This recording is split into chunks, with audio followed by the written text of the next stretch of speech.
and the minister has arrived, so call this meeting to order. It's my privilege to welcome the Honourable Bill Blair, Minister of National Defence, former Minister of Emergency Preparedness, former Public Safety Minister, to this hearing, and I think uniquely qualified to talk about the issue before the committee, along with Deputy Bill Matthews and Chief of Defence Staff Wayne Eyre. So, Minister, you know the drill, and we'll look forward to the first 5 minutes and then our colleagues' erudite questions. Well, thank you very much, Mr. Chair. And once again, I'm actually very pleased and honored to have the opportunity to come before your committee and to speak to this very important topic, and one with which I have, unfortunately, rather close experience with, and I'm happy to share my reflections on that. Last week, if I may begin, I had the privilege of co-hosting allies and partners from around the world at the Halifax International Security Forum, and I was very pleased and I wanted to acknowledge we had the largest delegation of Canadian parliamentarians ever to attend the HISF, and many of the members of this committee were present, and I was very pleased that you were able to be present. I think it was an important opportunity for us all to learn together and to have, I think, very important, frank discussions about the state of the world and global security. At that security forum, I had the opportunity to discuss with colleagues from around the world that the security situation continues to change rapidly. We reiterated and reinforced our shared commitment to democracy and to the rules-based international order.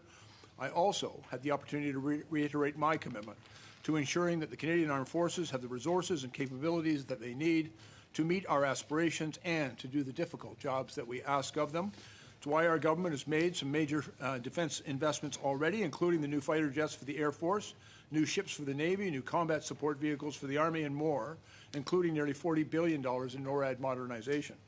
And it's why we continue to make sure we're spending money on the right things in a way which is fiscally responsible for Canadians. And as I said in Halifax, Canada has a responsibility to its allies in NATO, in NORAD, in the Indo-Pacific, and elsewhere.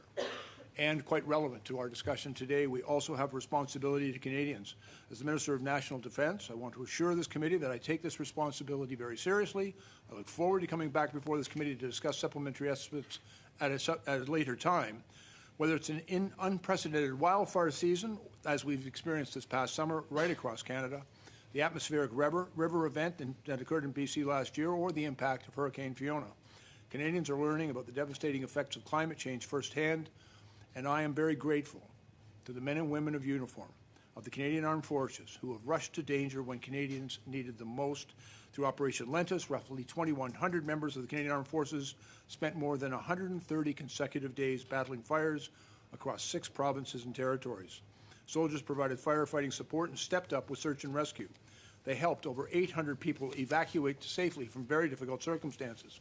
Bases even housed and fed families who had to leave in a hurry. Our military answered the call to service, just like they always do. And in my previous role as Minister of Emergency Preparedness, I saw firsthand how important our armed forces are in keeping Canadians safe when disaster strikes.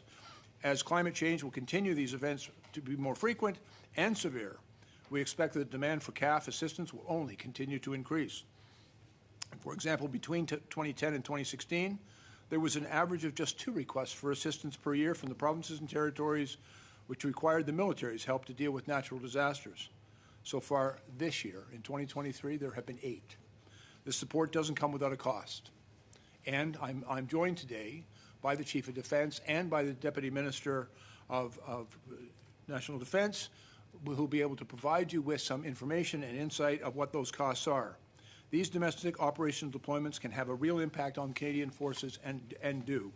And when I was here in September, I was joined by the Chief of Defence, who talked about the increased stress that these deployments can put on force readiness, on our people, and on our equipment. I want to assure you all that I hear that very clearly. I see that impact, and I'm committed to help. That's why the Armed Forces are working with our provincial and territorial partners to find ways to get them the help that they need while being mindful of the costs that come without help. And as I said at the outset of my remarks, it's why we're working hard to increase the capabilities of our armed forces. I know and want to acknowledge to you all, there is more work to do, and we are taking the right steps forward. Supporting our men and women in uniform is my top priority and is the demands of our military grow at home and abroad, we will continue to do everything that is necessary to support them. Thank you very much. I'm happy to submit myself to your questions. Thank you, Minister, for those economical remarks. Well, before I ask colleagues to go to our 6-minute round, I just take note that the Minister will be appearing shortly on SUPs, and I generally provide a fairly free-ranging conversation on SUPs. I'd encourage members to focus on the motion at hand, because this is a rare privilege that we have to study this. So with that, Mr. Bazan, 6 minutes. Thank you, Mr. Chair, and Minister, welcome back to committee. Appreciate you appearing on this topic. General Eyre, please pass on to all the troops our gratitude from the Conservatives and indeed from all Canadians for the work that our soldiers do in Operation Lennox. It's probably the biggest interaction that Canadians ever have with our men and women serving in uniform is when they are out there sandbagging and fighting fires and dealing with natural disaster across this country, and they all appreciate having that support and that type of commitment from the Canadian Armed Forces. Minister Blair, you said right in your final comments there that you want to make sure you continue to support our troops. Yet last time you appeared at this committee, you announced a $1 billion cut to the Canadian Armed Forces. How is that going to impact on the operations to support Operation Lennox and other deployments of the Canadian Armed Forces when you don't have the money to actually carry it out? Thank you very much. An important question, Mr. Zan. I'm absolutely committed that it's not going to impact those men and women, and the instructions that we've received from Treasury Board and that I passed on to both the CDS and the Deputy Minister is that we are looking at ways in which we can eliminate unnecessary costs, but none of those reductions are to impact the Canadian Armed Forces capability or the supports that we provide to the men and women of the Canadian Armed Forces. And so, for example, we have been looking very carefully at a number of other expenditures that do not directly impact those members on such things as consultant reports, some professional services, some issues around travel. We believe that there are savings to be had in those areas, and we've got a responsibility, as I know you would acknowledge, Mr. Bazan. We're spending Canadian taxpayer dollars. We want to make sure we're spending them carefully. I see the expenditure of every dollar for national defense as an investment in the men and women and our capabilities, and where those dollars are not producing real impact on those capabilities or supporting the men and women, we are also prepared to do so let's talk about the capabilities as well as the overall troop strength that we currently have. The force strength, as we know, last time that General Eyre was at committee, he said that we are over 16,000 members short in the Canadian Armed Forces, and in addition to that, we had a further 10,000 plus that were undertrained and undeployable. With that in mind, knowing that we had a terrible forest fire season this past year, in Manitoba we have had Canadian Armed Forces out many times in my riding to fight floods.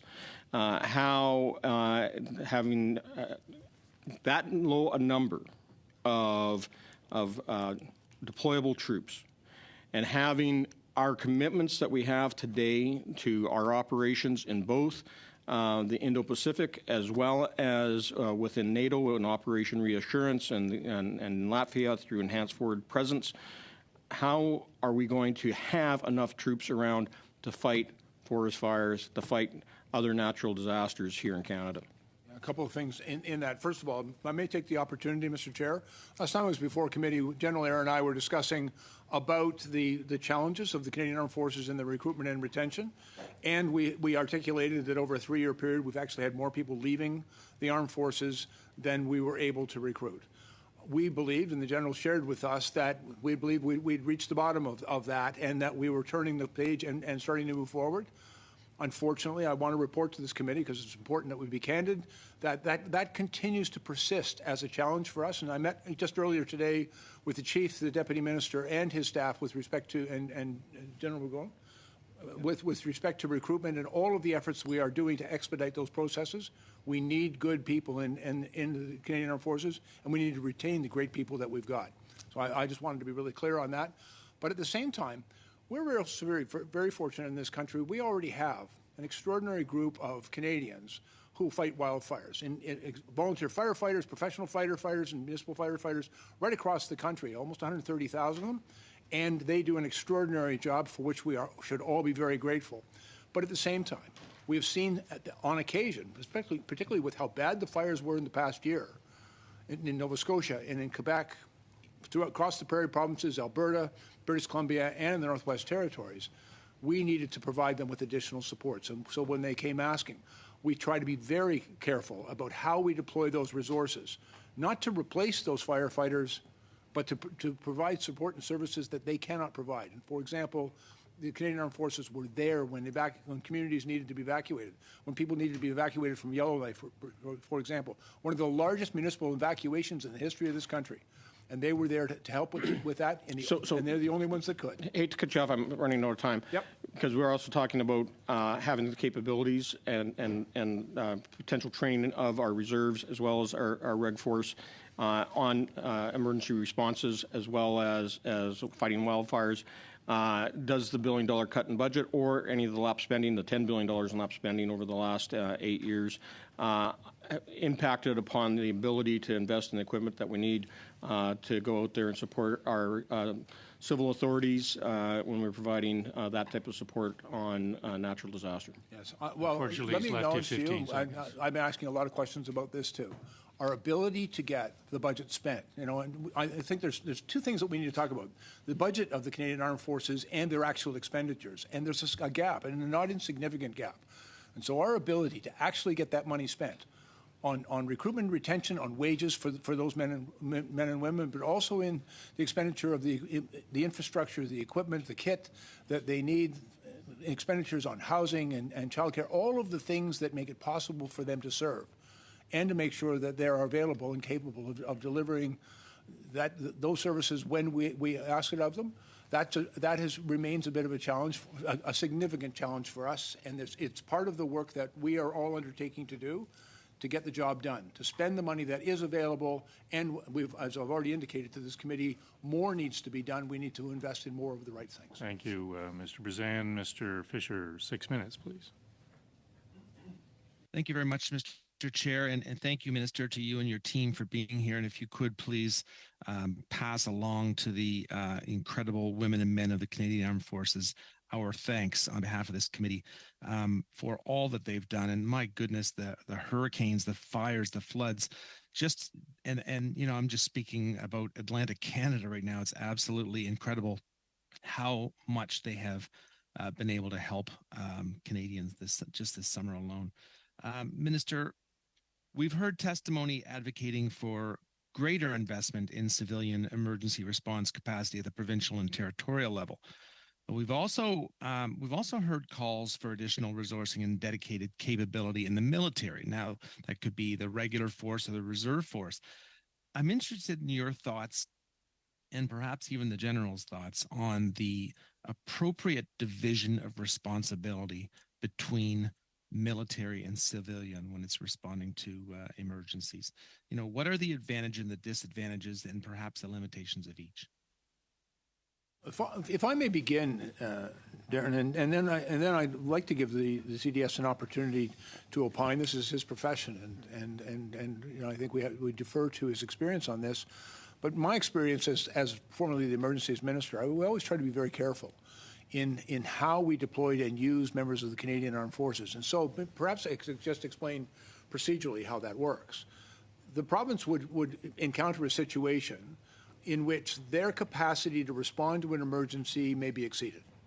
And so then they would ask for help. The help would come actually to the Minister of Emergency Preparedness. I understand you were going to be hearing from him later today, but I had that job previously.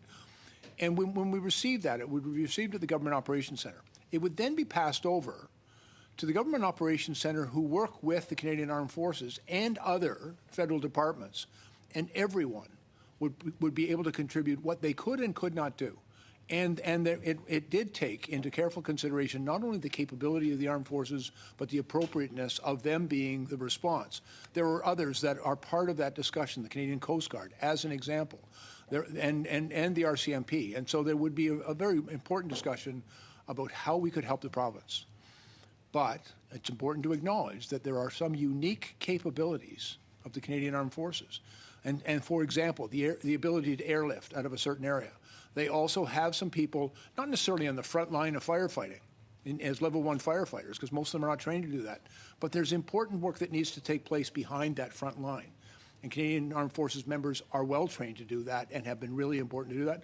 And we've also had situations in the past year, I recall vividly, a day when a number of Canadians were stranded on a highway just outside of Hope, British Columbia, and there was no way for them to get them off. And there was landslides and mudslides occurring all around them. The Canadian Armed Forces swooped in there on their helicopters because they're the only ones that can do it. They rescued those people, and they took them to safety. And so under those circumstances, and by the way, that wasn't an RFA. They answered without us having to go through any government process. They came to help because that's what they do. And so the process in determining whether or not it's appropriate to use Canadian Armed Forces members, I want to assure this committee is done very much in consultation with CAF itself. So, Minister, Mr. Chair, so the demand is going up. We've seen a doubling every 5 years over the last decade and a half of the requests for assistance for us to respond to natural disasters. The frequency and intensity of natural disasters, I think you'll all agree, is on the increase. What is missing is capacity. And, I believe that the Canadian Armed Forces will continue to be called upon. But what we need to be is truly that force of last resort. And what we need is intermediate capacity at the municipal and provincial levels to be drawn upon first. Hey, what we provide is, for the most part, a self-contained, self-deploying, self-sustaining, self-disciplining labor force with its own inherent command and control. So it's a nice, tidy package that shows up. But it's expensive. We train for the worst of situations, high-end combat. And if that capability is being used for much lower-end, more frequent business, it's not economically viable. And those other tasks, as we take a look at the world security situation deteriorate around us, the demand signal for those primary tasks that we're responsible for is only increasing, but our readiness to do that is decreasing, due in part to the incessant demand for these types of domestic operations. So we're going to continue to be called upon, but let's do it as that true force of last resort. You have about a minute, Mr. Fisher.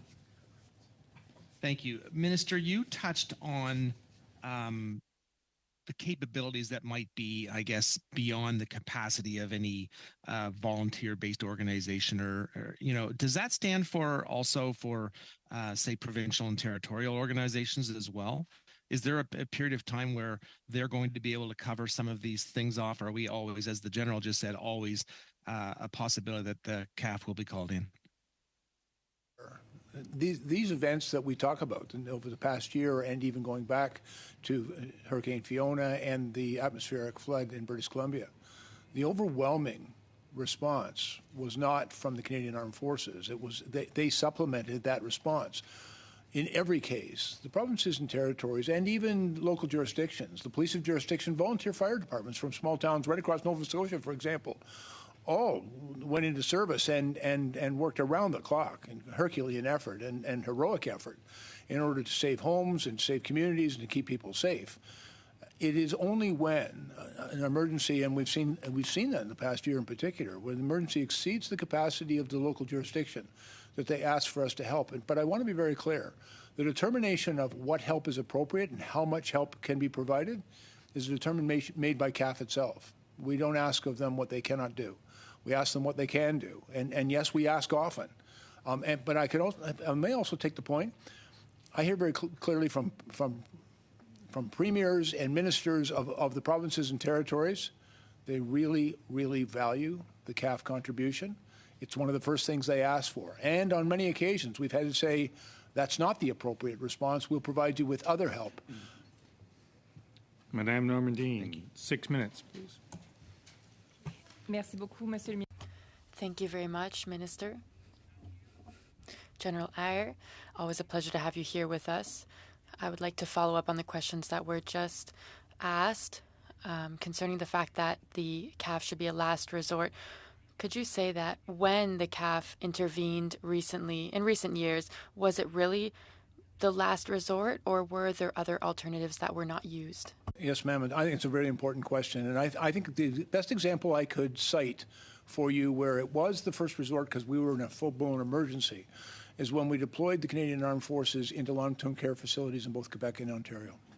That was a situation where people were dying. And it was a situation where the people that normally work in those long-term care facilities either weren't able to or weren't willing to, and people were significantly at risk. And so we went to the Canadian Armed Forces and we asked for their help. But we learned almost immediately that that wasn't necessarily the best use of those very limited and valuable resources. And so we went right to work. And I think my hope Mr. Sajan will have the opportunity to speak at more length of this, but we started working with a number of different NGOs, the Canadian Red Cross primarily, but also the St. John's Ambulance, the Salvation Army, the Search and Rescue Volunteers Association of Canada, and others to create what we call a humanitarian workforce. We work very closely with the provincial authorities, Quebec in particular, in order to replace and get those military members out of those long-term care facilities and replace them with trained volunteers, primarily trained by the Red Cross. And so that was a situation where it was, and it may be characterized as a first resort, but we were in a full-blown emergency. People were dying. And so we moved quickly to get the Canadian Armed Forces in there to stabilize the situation, and then work just as quickly to get them out of there and replace them with the appropriate resources. Merci beaucoup. J'aimerais vous en... Thank you. I'd also like to hear you speak about the pressure put on the armed forces. I know that usually your troops go through three cycles. Firstly, training, deployment, and then a rest period. Now, if someone is deployed with Atlantis, would that prevent them from being deployed on an international scale later on? Of course. Well, not necessarily later on, but it could have an impact. Let us be quite clear, and I think the general is really anxious to jump in here, so why don't I let him? Monsieur le Président, c'est une question.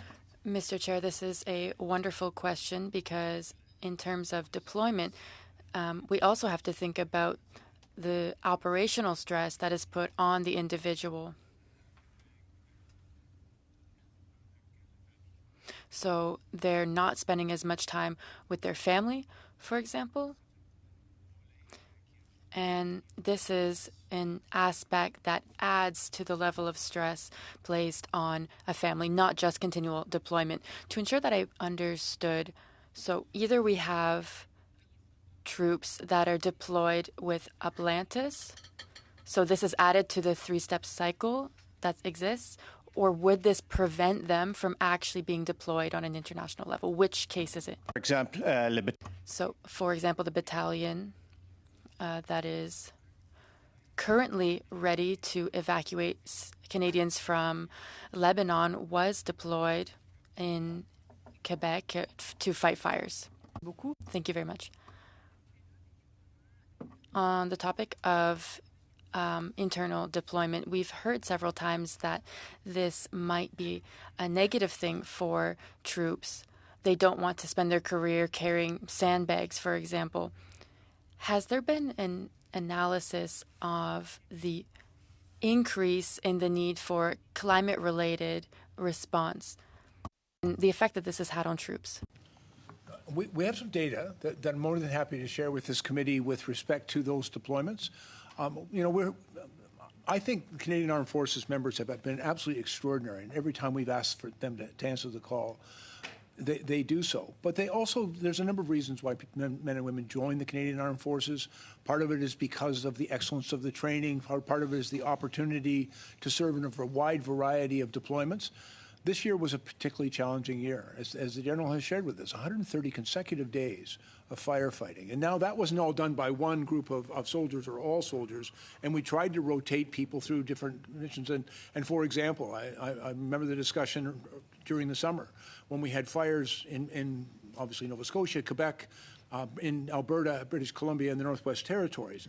And there was, I think, a very sincere effort made to make sure people were rotated through those because we had to give them a break. We also did not want to take them away from training. In my conversations, I've gone to the bases and I've thanked them for that service. I think they're proud, and they should be proud, of the service that they provided. but it isn't entirely consistent with all of the reasons that they joined the Canadian Armed Forces. And we have to be thoughtful of that because we want to recruit those people, we want to retain them, and we want their experience in the Canadian Armed Forces to be something that they can be proud of. They're certainly proud of the service they brought to Canada.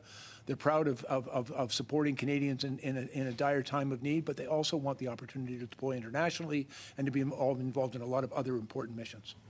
Et je suis tout à fait d'accord avec. And I completely agree with the fact that troops that are deployed domestically are doing exceptional work, but there is this recruitment and retention issue. So just to re-clarify my question, I'm going to ask it again. Could this be a source of, could this potentially make people not want to join the Canadian Armed Forces? John, General wants to jump in, but in my conversations with them, I think they are truly proud of that service to Canadians, but they also are also proud of the other ways in which they can serve. I think the gratitude the Canadians express to them, and when they say thanks for coming and getting us out of this really difficult situation, I would hope that the men and women of the Canadian Armed Forces would be proud of that service and be greatly encouraged in their career to know that they were there for Canadians when they were required. And then it is also incumbent upon us to make sure that they have the opportunity to realize their full potential in every other aspect of military The general service. wants to jump in, but the chair wants to jump in more. I've been pretty slack about the first three questions, and Ms. Matheson is going to benefit from that. But after this, we're going to have to run a tighter clock, shall we say. I heard benefit, so I'm good with that. Okay. Yeah. There's been many references, of course, to this increase in climate change disasters. You referenced the 133 consecutive days of forest fires. Hurricane Fiona. We started this study back in May of 2022, and since then it's been incredible what we've seen, and that's just since this start of the committee. But since 2017, as you've also mentioned, the Canadian Forces have deployed every year to assist with climate disasters. It's like clockwork, and every time we say, you know, we're going to be more prepared, we're continuing to work on that, but since 2017, when Strong, Secured, and Engaged was released, there wasn't a single new initiative to deal with climate change as part of that policy document. So can you confirm that whenever we do see the defense update, whenever that may be, will a large part of that deal with the existential crisis that we are seeing in terms of climate change? If I may, I can confirm that. I think we've all learned a great deal from our experiences, particularly over the last 3 years. The last year, of course, being the most intense, extraordinary, and unprecedented. I get tired of using the word unprecedented, but there's no comparison what we've experienced in 2023 to any previous year in this country. And the demands that unprecedented set of circumstances placed upon the Canadian Armed Forces is something we have to learn from. Now, the government has been making other significant investments. I won't get into that here, in order to be better prepared and to respond to these types of emergencies. Things around helping communities, in infrastructure investments and firefighting equipment, et cetera, and training. But what with the demands that we have placed upon the Canadian Armed Forces, I would like to say it's a one-off thing and it only happened this year and we won't have to worry about it again, but that cannot be true. I don't believe that, because what we are seeing over time is an increase, an acceleration of these weather-related disasters. And so we will ask and continue to ask the Canadian Armed Forces to be there Canadians, but there also needs to be other things done in order to, because with great respect, the Canadian Armed Forces, it's an expensive response. It may not, in all circumstances, be the best response, but for us, it's been the best choice, and they've always answered that call. Back in the spring, even the chair, and I don't refer to him often, but the chair mentioned that the defense update was coming forward, was coming forward very soon. In fact, within days. We still have not seen that update on when we can see that timeline, per chance. Yes, Yes, ma'am. Those discussions, very important discussions with respect to the defense policy update, because it's not just simply a policy document. It requires significant new investments in defense capability. And so it's very much tied into our ongoing budgetary discussions in the Government of Canada. We are in a situation that has to recognize the fiscal environment, but at the same time, the urgency of additional investments in defense is also clearly part of those discussions. And so it will come. When we complete those budget discussions, we still are, that's our job, and yours with your help, to make sure that the requirements for the Canadian Armed Forces and the investments that we have to make both in its people and in its infrastructure and equipment are well known and prioritized. As many of the studies that we do, they overlap a great deal. And we heard last year from Calvin Peterson. He was a fourth-generation Canadian Ranger as part of our Arctic study. But of course, Rangers are called on quite a lot in terms of climate change, in terms of search and rescue. Calvin is a lead researcher and part of that search and rescue project. These organizations, they're frontline, they're helping with disaster relief. We call upon them as well to do a great deal. But the reimbursement for equipment usage doesn't, or it impacts their work significantly as Rangers, as well as their ability to do a lot of other things. The committee recommended that the equipment usage rate be tied to inflation, but the government hasn't done that yet.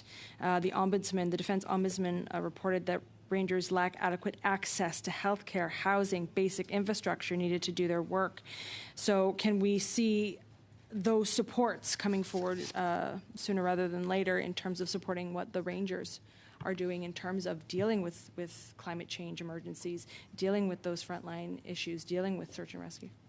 Can I maybe start, if you're okay with that, Mr. And the Chief will want to jump in. Thank you for the question, Chair. Two issues I would flag, and members quite right in terms of the reports. There is an ongoing review of the role of the Rangers, the equipment, the training, and eventually that will include the compensation. So that work is ongoing. The Chief will touch on that. I think the other thing I would flag that has come up with Rangers that the member didn't raise, but I think is related, is delays in reimbursing them for broken equipment that's been damaged while on duty. And so we have made some changes to improve that process so it's more timely. We have a good process if they can get the repair done while on duty. Where we were falling down was if the repair happens after they get back home and they have to submit paperwork. So we're working to tighten up that process as well, which is equally important. Chief?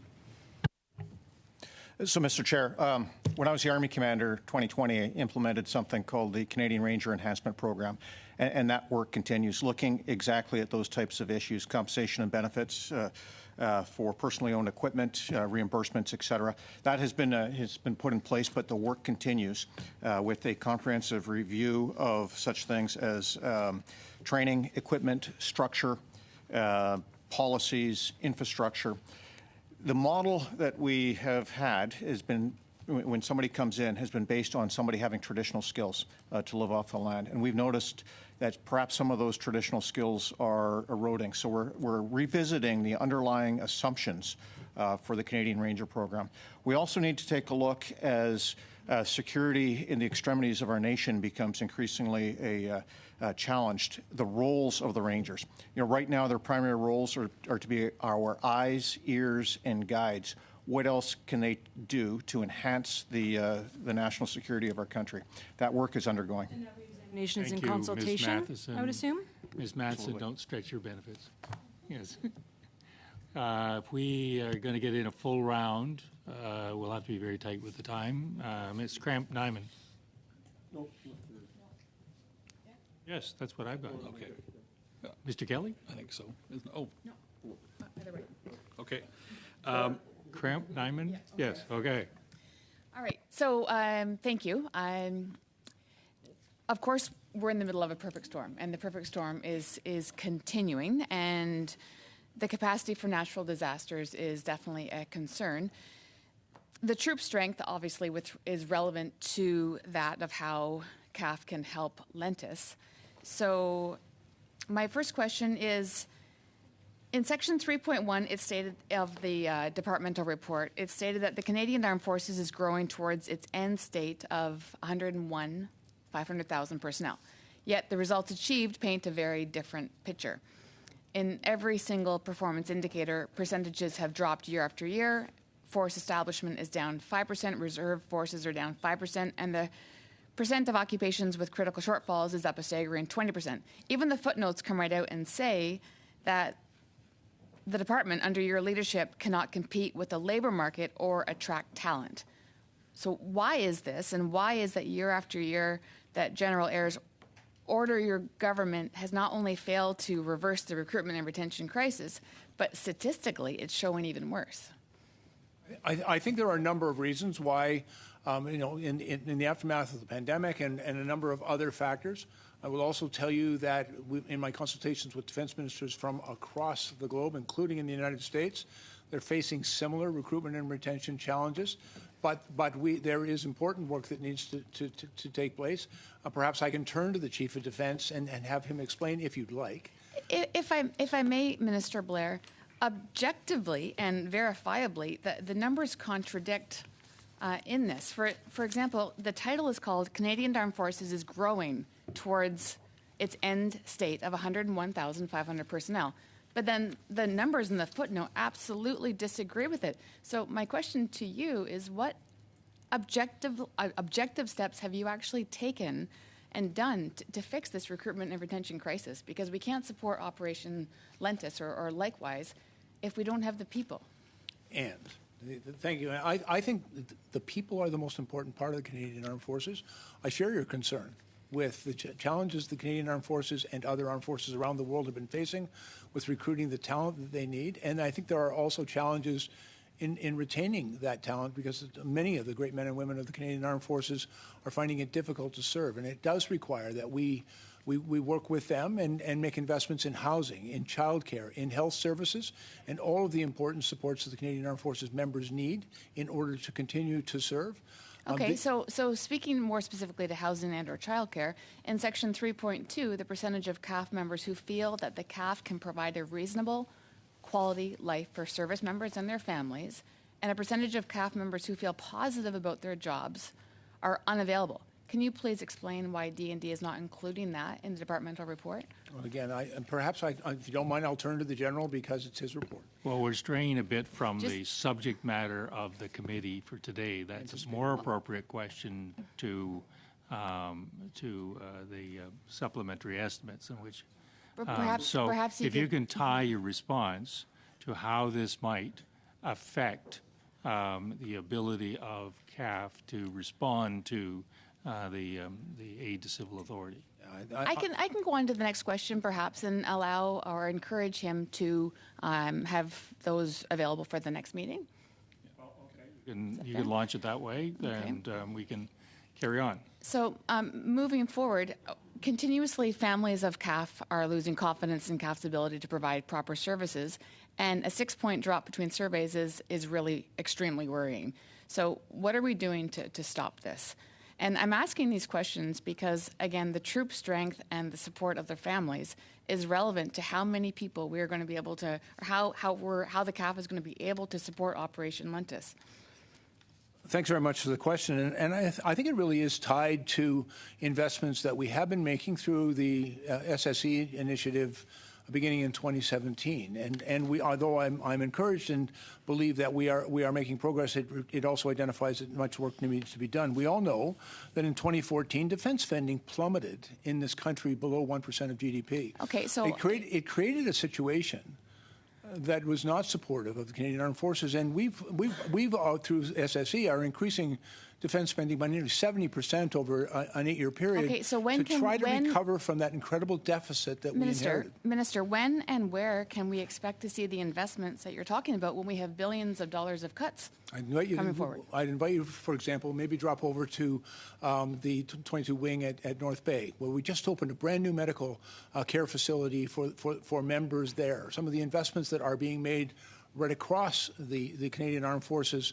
But again, a lot of that infrastructure was allowed to deteriorate significantly until we began making a significant new investment in defense beginning in 2017. We've got a lot of work to do to catch up. So we're investing, we're cutting. It's contradicting. No, there's no contradiction. Yeah.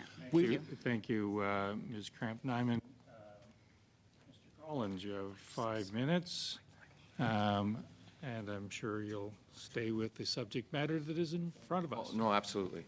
Thanks, Mr. Chair, and welcome, Minister and guests. I want to pick up where you left off, Minister, on your reference to long-term care homes in the province of Ontario. And you highlighted there that CAF was the first call instead of the last one there. And I think rightfully so in terms of the situation that we were in terms of protecting public safety and protecting the lives and helping those individuals who were in the circumstance that they were in the province of Ontario. For me, that highlights that our partners in this space, from an emergency preparedness perspective, didn't do everything right. They didn't make the proper investments. I would point to several studies that have been made on long-term care facilities in the province of Ontario and elsewhere that point to a lack of provincial investment. So if I use that as the example, there's an instance where a lack of provincial investment led to you being the first call, us being the first call. How in this shared space, and the General mentioned earlier, he talked about municipalities and provinces and their contributions. Who in amongst the group is ensuring that provincial and municipal resources are appropriate, that the emergency preparedness plans are in place to appropriately respond to some of these events? You've highlighted very clearly today the budgets that we have been ramped up in order to respond to Operation Lentis. You've talked about the strain that it has on CAF. In a perfect world, that call doesn't come. And I think it speaks to some of the investments that need to be made at the provincial, territorial, municipal level to ensure that we are the call of last resort rather than the first call. And you referenced a good example there during the pandemic in terms of when that's happened. So I'm not asking you to call anybody out publicly, but who is looking to our provincial and territorial partners and their budgets and their plans to ensure that the appropriate resources are in place so that we are the last call that's made during a time of emergency, specifically related to natural disasters? I think I can provide a certain amount of reassurance here. First of all, we not only sent CAF in to save lives, but they also provided us with excellent public reports as to the conditions that they encountered when they went in there. And I think those public reports were very helpful to our provincial partners in identifying the significant problems that existed there. I also, as Minister of Public Safety, first of all, then the Minister of Emergency Preparedness, now succeeded by my two colleagues, Mr. LeBlanc and Mr.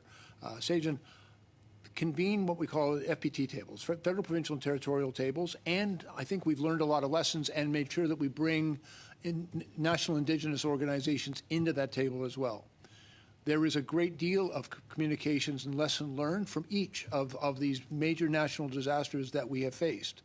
There, in the aftermath, as an example of the floods that took place in November of 2022 in British Columbia, I convened a table which included all implicated British Columbia ministers and federal government ministers and the national Indigenous organizations. We came to the table, we met many times. We worked through all of the different learning of that natural disaster. We talked about who and how to make proper investments in mitigation, but also in infrastructure, in building back better, as it were, impacts on agriculture, the fishing industry, in transportation. It wasn't just limited to fighting fires or floods. It was right across all of government. There are mechanisms that have proven to be very effective in the aftermath of these events. And one thing we hear clearly in all of those discussions is a very sincere concern that we also have to address climate change, because climate change is driving the accelerated pace, frequency, and severity of these events. And so it is a whole of government response. But frankly, my experience in British Columbia gave me great encouragement that we can do this.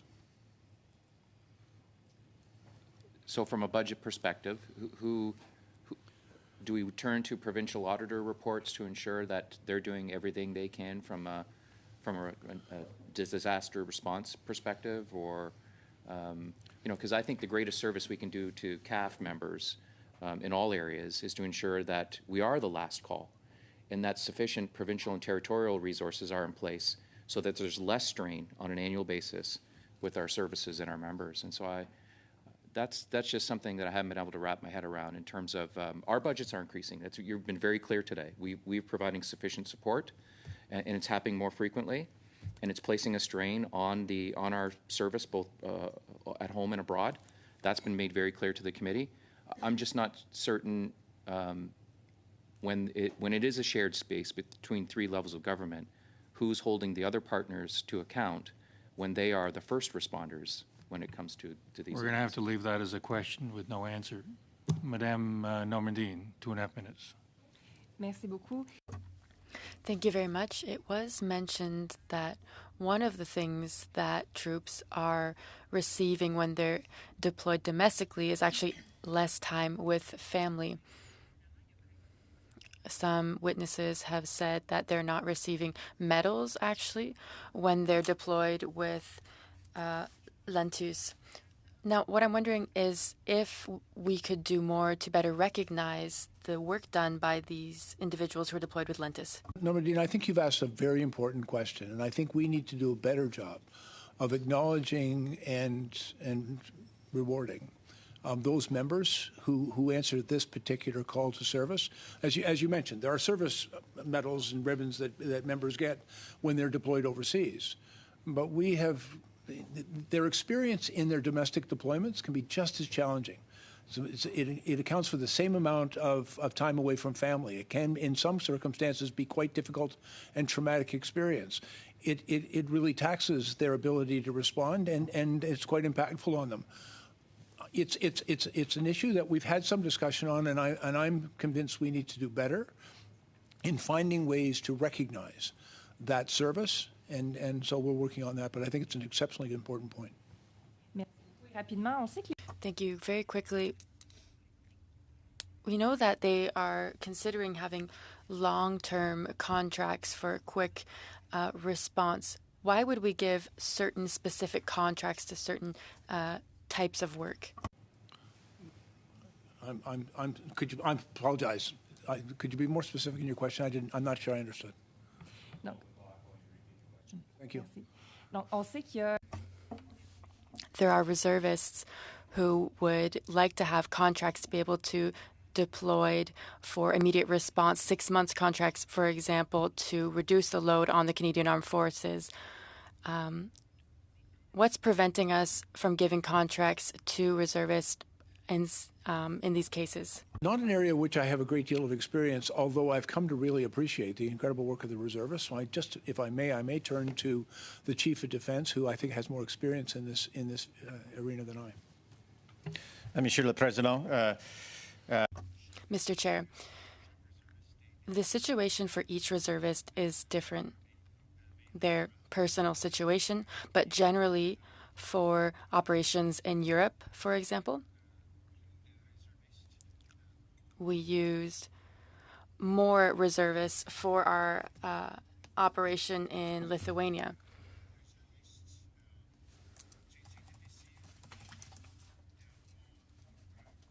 Sorry, in Latvia.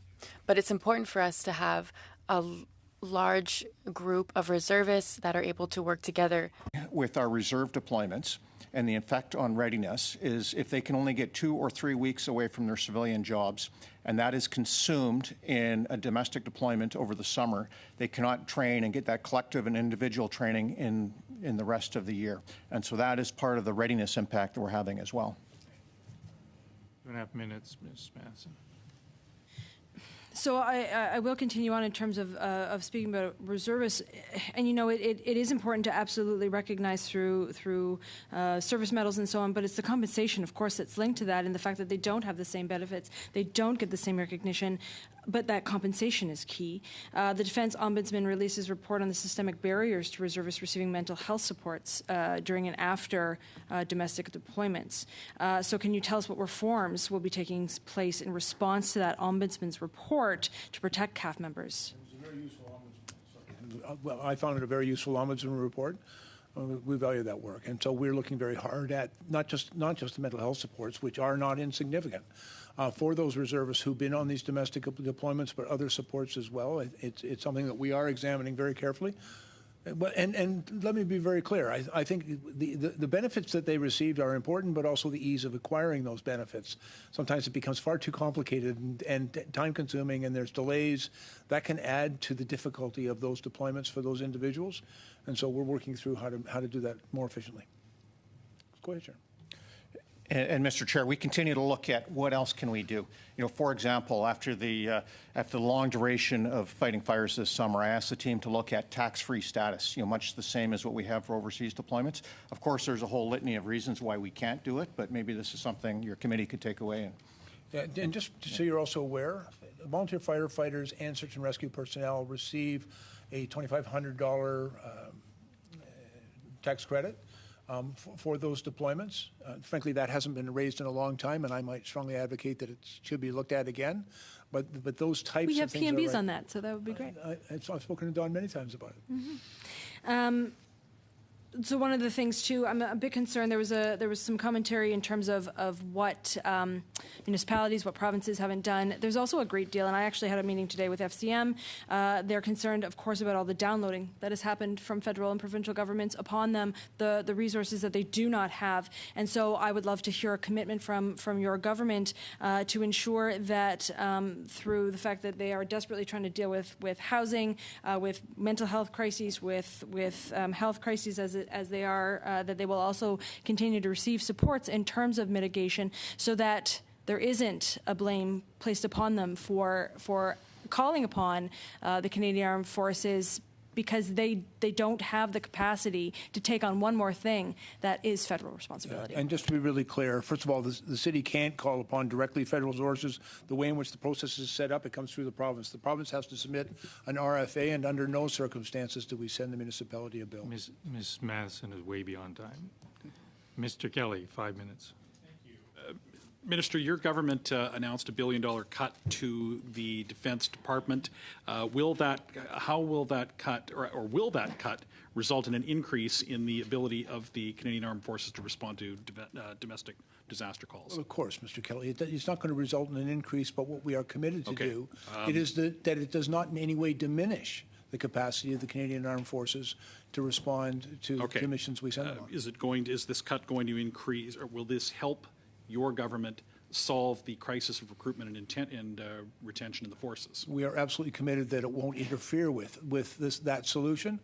There are in every bureaucracy, Mr. Kelly, expenditures. We have a responsibility, and I would expect you might support that we would have every responsibility to make sure that we're spending money wisely and well. Is it your contention that there is waste within the bureaucracy, and that there is $1 billion in fat to be trimmed from the bureaucracy? No, I think what we are acknowledging is that there are money spent that does not necessarily contribute, most importantly, to the capability of the Canadian Armed Forces or to the support that we provide to the members who do that important work. And so we're looking very carefully at those expenditures to make sure if they're not supporting those things, we are going to take the steps necessary to make sure that we spend Canadian taxpayer dollars well. Thank you. The Chief of Staff had expressed concern about cutting the department without ultimately interfering in our operational capability. Yeah, and I heard him very clearly, that his concern. I share that concern, and that's why we're working so hard to make sure that as we respond to Treasury Board's requests for the reductions that they've sought, that they do not in any way interfere with the General's ability to deliver those services or the support that we provide to his members. Are you satisfied, General Eyre, that $1 billion can be cut from the Defense Department's budget without interfering with your ability to fulfill your obligations as Chief of Staff? Could tie this somehow or another by some remote means into the subject matter. Readiness for domestic operations. Well, you didn't tie that in, so this is a generalized question. So that's why, if the General can be specific, that will be helpful. Well, Mr. Chair, I can't answer that question yet because we haven't seen what the results are. Fair enough, and I don't want to put you in too bad of a spot there next to the Minister. But Minister, could you comment then on He's pretty safe sitting next to me. Yeah, could you comment? Your departmental reports reveal that lapse spending has become endemic under your government. It is a problem that continues to get worse. According to your departmental results, the defense team was very slightly overspent on the authorities granted and available for use exceeded the authority by about $12 million. So that's small. That's a rounding error, but that's the area that you actually spent the money and then some on what was authorized.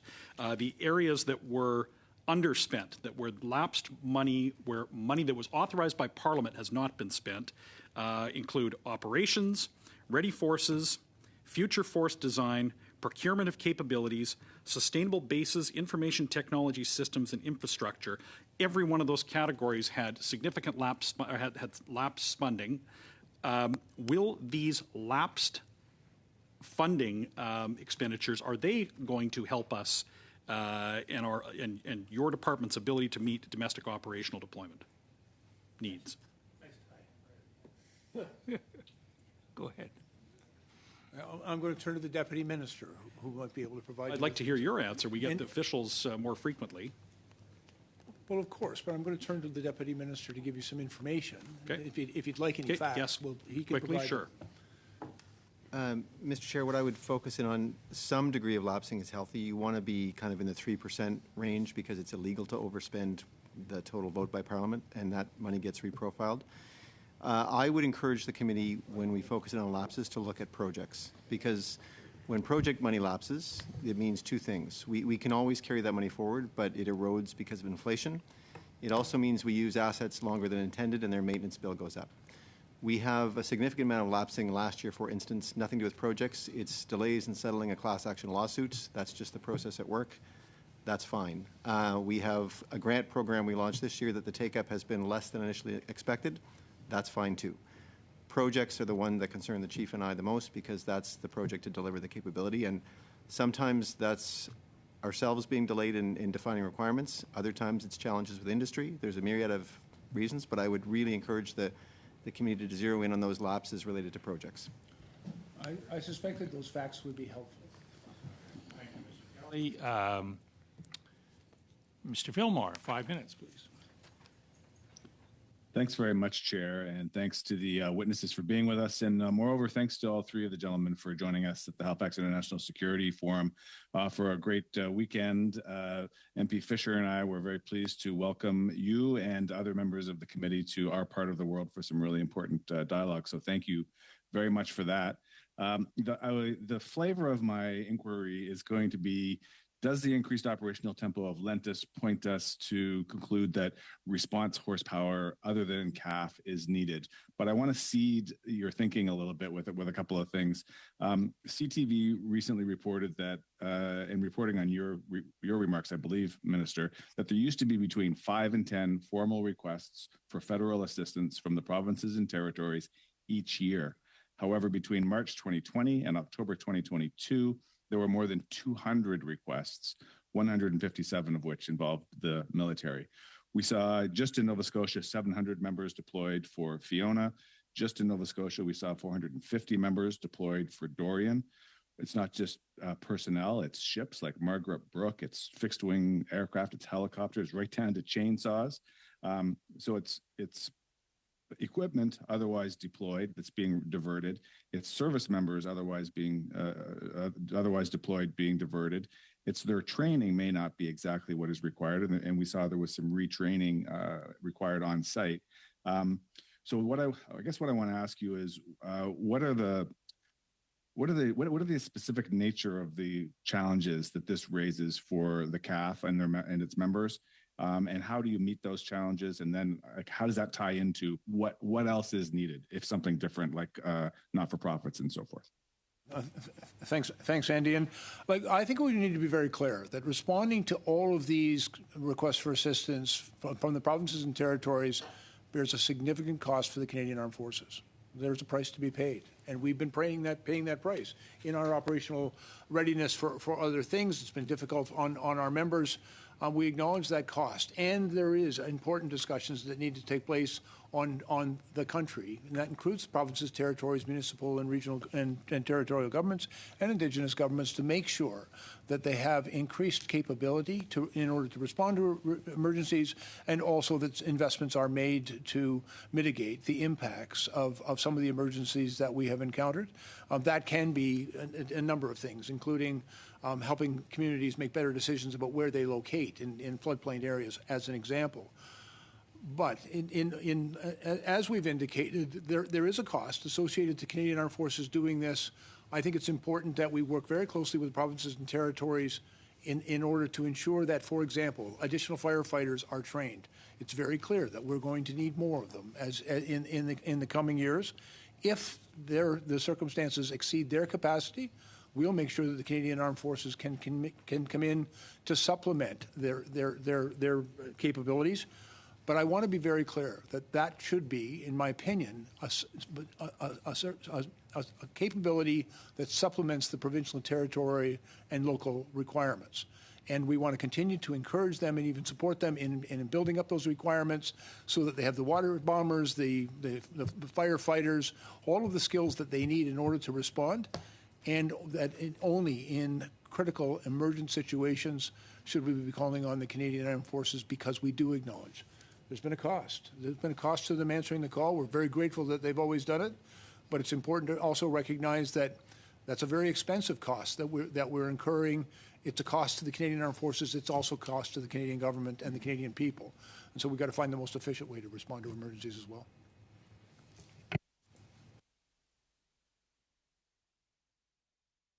Mr. Fillmore, your sound. I beg your pardon. Unless one of the other witnesses wanted to add anything, I'll carry on. So, Minister, it seems that you're kind of positioning the provincial and territorial governments as the front line, and then CAF as the backup to infill where required. Let me know if I've got that wrong. And then where in that calculus would the NGOs like Red Cross and so forth fit? And Andy, I hope I was clear, because I believe this is primarily the responsibility of the local authorities of jurisdiction. In most cases, that's the provincial and territorial governments. But in a large city, it could also be the municipality that has responsibility in first response to emergencies. The only time the Canadian Armed Forces would be called into those circumstances is when we receive a request through the provincial or territorial governments for additional assistance when the circumstances exceed their capacity to respond. Now, we've just had an extraordinary couple of years, and there's been far too many instances where the circumstances exceeded the capacity of the local authority to respond, but that's their responsibility. But we also recognize, and I think it's important, I used to do this for a living, and the NGOs, civil society, have a remarkable capacity that we as a government are investing in. And that's why we've put a lot of money into training and support for the Canadian Red Cross, as an example, to create a humanitarian workforce that all the provinces and territories can draw upon. And they do, by the way. Each of them has a relationship with the Canadian Red Cross, Salvation Army, the St. John's Ambulance, and the Search and Rescue Association. I would also say that I think that Team Rubicon can and should be a very important part of that. I hope that work will continue. We've begun it, but much needs to be done. But there are all sorts of civil organizations that are a really important part of this, because Canadians are the first response to every emergency is the public. Okay, we're going to have Canadians to leave. are great at that response. We're going to have to leave it there, Mr. Fillmore. I was kind of disappointed that we didn't actually. We've essentially talked about the call of the forces for natural disasters, and the tendency seems to be first call rather than last call.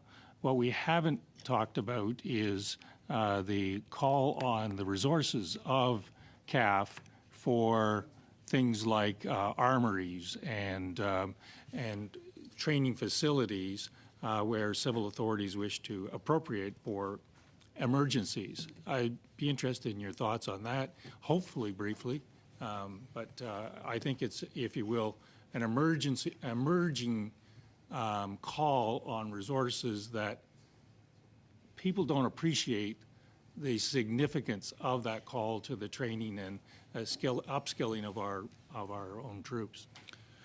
Mr. Chair, quite recently the City of Toronto has asked for the use of our armories in Toronto as a temporary shelter for homeless, primarily refugees. Just to be really clear, there are 3,100 Canadian Armed Forces members. About 2,900 of them are uniformed, the rest are civilian, who work in those armories. The armories are not vacant buildings just waiting to be exploited for any purpose. They are places where people work. Our regiments and reserves operate from those places. We also run a cadet program out of those places. but it's also places where our reservists train and are deployed from. And quite frankly, I've tried to make it very clear. I had a long conversation with the mayor of the City of Toronto that in my very strong opinion, those armories are not the appropriate place to house the homeless. There are other appropriate places. And just as an example, quite recently, the City of Toronto has actually closed 5 different temporary shelters for refugees in their city before they asked us to open up the reserves and have us take them in there. But we used those armories, unfortunately, in 2004 and again in 2019.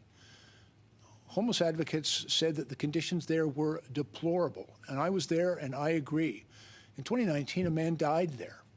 It's an unsafe, unsanitary, unhealthy environment. We can do better, and we need to do better. And so I believe that perhaps the request to use armories in this circumstances doesn't really acknowledge how important those armories and the reserves that work in them are to our safety and our national defense. They are critically important. And so we can do better, and we're going to have to do better. Thank you, Minister. That is an element of our study that we actually, frankly, hadn't anticipated when we drew up the terms of reference. But with that, I'm going to suspend, but Mr.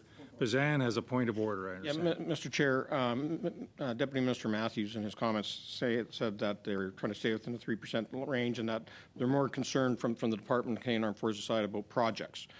We are unaware of anywhere where you can find the list of those projects, and so I'd ask that he would table that information with the committee, because right now procurement of capabilities, for example, this year was 21% short of $1 billion, and that sustainable bases, information technology systems and infrastructure is another $200 million short, which is also outside of that 3%. So if you could tell us project by project, if you could submit that to the committee for this study, would be very, very worthwhile. Could I maybe propose an alternative, Mr. Chair? Number one, the departmental results report is structured to follow TBS format, so that's the format we have, but capability projects are critical for us. Those are great topics for supplementary estimates, which we are coming back to discuss shortly, and I would happy to discuss them there. And if we don't meet the answers there, then I'm happy to submit written information afterwards. Brigham.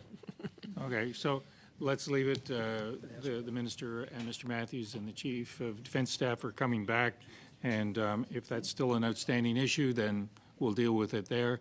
In the meanwhile, I wanted to thank all 3 of you for your appearance.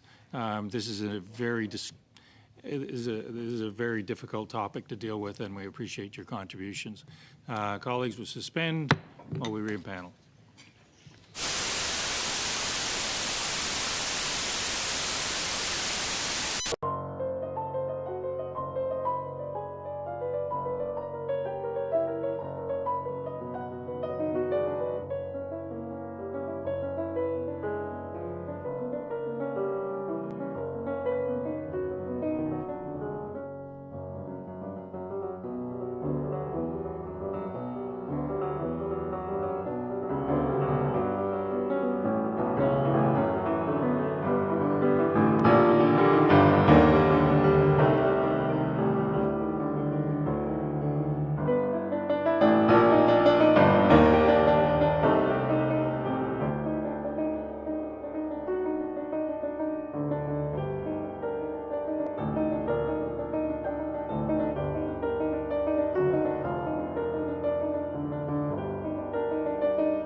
We are blessed with the presence of a very familiar face. Welcome back to your most favorite committee, Minister Sajjan. We look forward to what you have to say for the next 5 minutes, and then we'll go to questions. Thank you. Great. Thank you, Mr. Chair. It's great to be back and to see all of you. Thank you for all the work that all of you do. I want to thank the committee members for inviting me to participate in this study. It's a very important one. I'm happy to provide any clarification on the different resources available to the federal government during emergencies, and I hope to help the committee members better understand the role of the Canadian Armed Forces during domestic deployments. And I know that Minister Blair was already here, and it's nice that he used to do my job before, and I used to do his. So we're working very well together in this regard. I know that I can speak for all Canadians when I express my sincere gratitude for the tremendous work that all our Canadian Armed Forces members have provided over the years. In the last few years alone, the Canadian Armed Forces, as you know, has helped provincial governments and Canadians from coast to coast to coast when they have faced many significant climate-related weather events. The Canadian Armed Forces was there also, as you know, during the COVID pandemic. They responded also in my home province of BC after an atmospheric river that cut off the province from the rest of the country. And also, as you know, the ice storms that left millions without power for days. And during the floods that displaced and impacted so many Canadians across the country. And as you know, this year alone, fires burned over 18 million hectares of our beautiful country and have displaced thousands and threatened the homes of over 230,000 Canadians. And from May to October, the federal government responded to 18 requests for federal assistance, 12 provinces respond and territory to the devastation caused by wildfires. Now, Canada deployed more than, as you know, 2,000 Canadian Armed Forces members to respond to the worst wildfire season in Canada's recorded history. And before 2020, the Government Operations Centre would coordinate between 5 to 12 RFAs per year. From January 2020 to August 2023, we responded to more than 230. Now, these numbers clearly shows that we are in a climate crisis, and it is here, and it's happening now. Emergency management organizations across the country are now facing the dire realities of climate change. And the science is telling us that the climate-related events will only increase in frequency, severity, and intensity. We do not anticipate the number of requests for assistance to return to pre-pandemic levels. Sadly, our estimates that they will only increase. To put numbers on the crisis Canadians are living through, the Government of Canada has paid $7.9 billion in its entire history through the Disaster Financial Assistance Arrangement. Now, more of which, $5.8 billion, has been spent in the last 10 years alone. Now, when you also include the cost of Hurricane Fiona or the cost of this year's wildfires. Now, extreme weather events are not only costly to the government. In 2022 alone, they have costed $3.1 billion to Canadians in insured losses as well. So the insured losses because of extreme weather events, Canada now routinely exceeds about $2 billion annually. These increased costs show that the impact of climate change is becoming more severe, putting further strain on Canada's emergency management system. Also on our people, the economy, our first responders, and all levels of government. So, Mr. Chair, as you know, the National Defence Act allows the Canadian Armed Forces to be authorized to provide assistance in an emergency. That is why there is a very strict process that must be followed before there is deployment. Where when an RFA is submitted, it must undergo a strict assessment by the Government Operations Centre and its regional offices. And the GOC then recommends a solution that involves, it could involve the Canadian Armed Forces only, or when regional, provincial, territorial, or even commercial solutions are exhausted. There must also be a clearly defined and feasible timeline for the CAF deployments. It needs to be time limited and focused on the response phase rather than the long-term recovery. Now, although we are grateful for the tremendous help provided by the Canadian Armed Forces, it should always and only be considered as a force of last resort. Now, we have been working with provinces and territories and Indigenous partners on the federal plan to respond to emergencies, or the FERP, to build a whole society approach to emergencies. To further help the provinces, we have put in place a humanitarian workforce program that was started by Minister Blair. This program aims to build a scalable civilian workforce that can be rapidly deployed in emergencies. And since 2020, we have provided more than $166.9 million to the Canadian Red Cross, St. John's Ambulance, Salvation Army, and SARVAC through this program. The funding has allowed these organizations to develop the capacity to mobilize more quickly to respond to extreme weather events and deploy critical on-the-ground support to local governments. To ensure Canada is better equipped to face the climate change, we have also put into place a national adaptation strategy, a whole-of-society blueprint to guide all orders of government, Indigenous partners, and the private sector to collaboratively reduce the impacts of extreme weather events. We need to face the fact that the climate change is real and continues to impact a greater number of Canadians every year. And through this strategy, we'll work upstream to mitigate and prepare, respond, and expedite recovery for emergencies as we strengthen our resilience. So our government is committed to helping all the provinces and territories strengthen the capacity, and I look forward to your questions. Thank you, Minister. Ms. Gallant.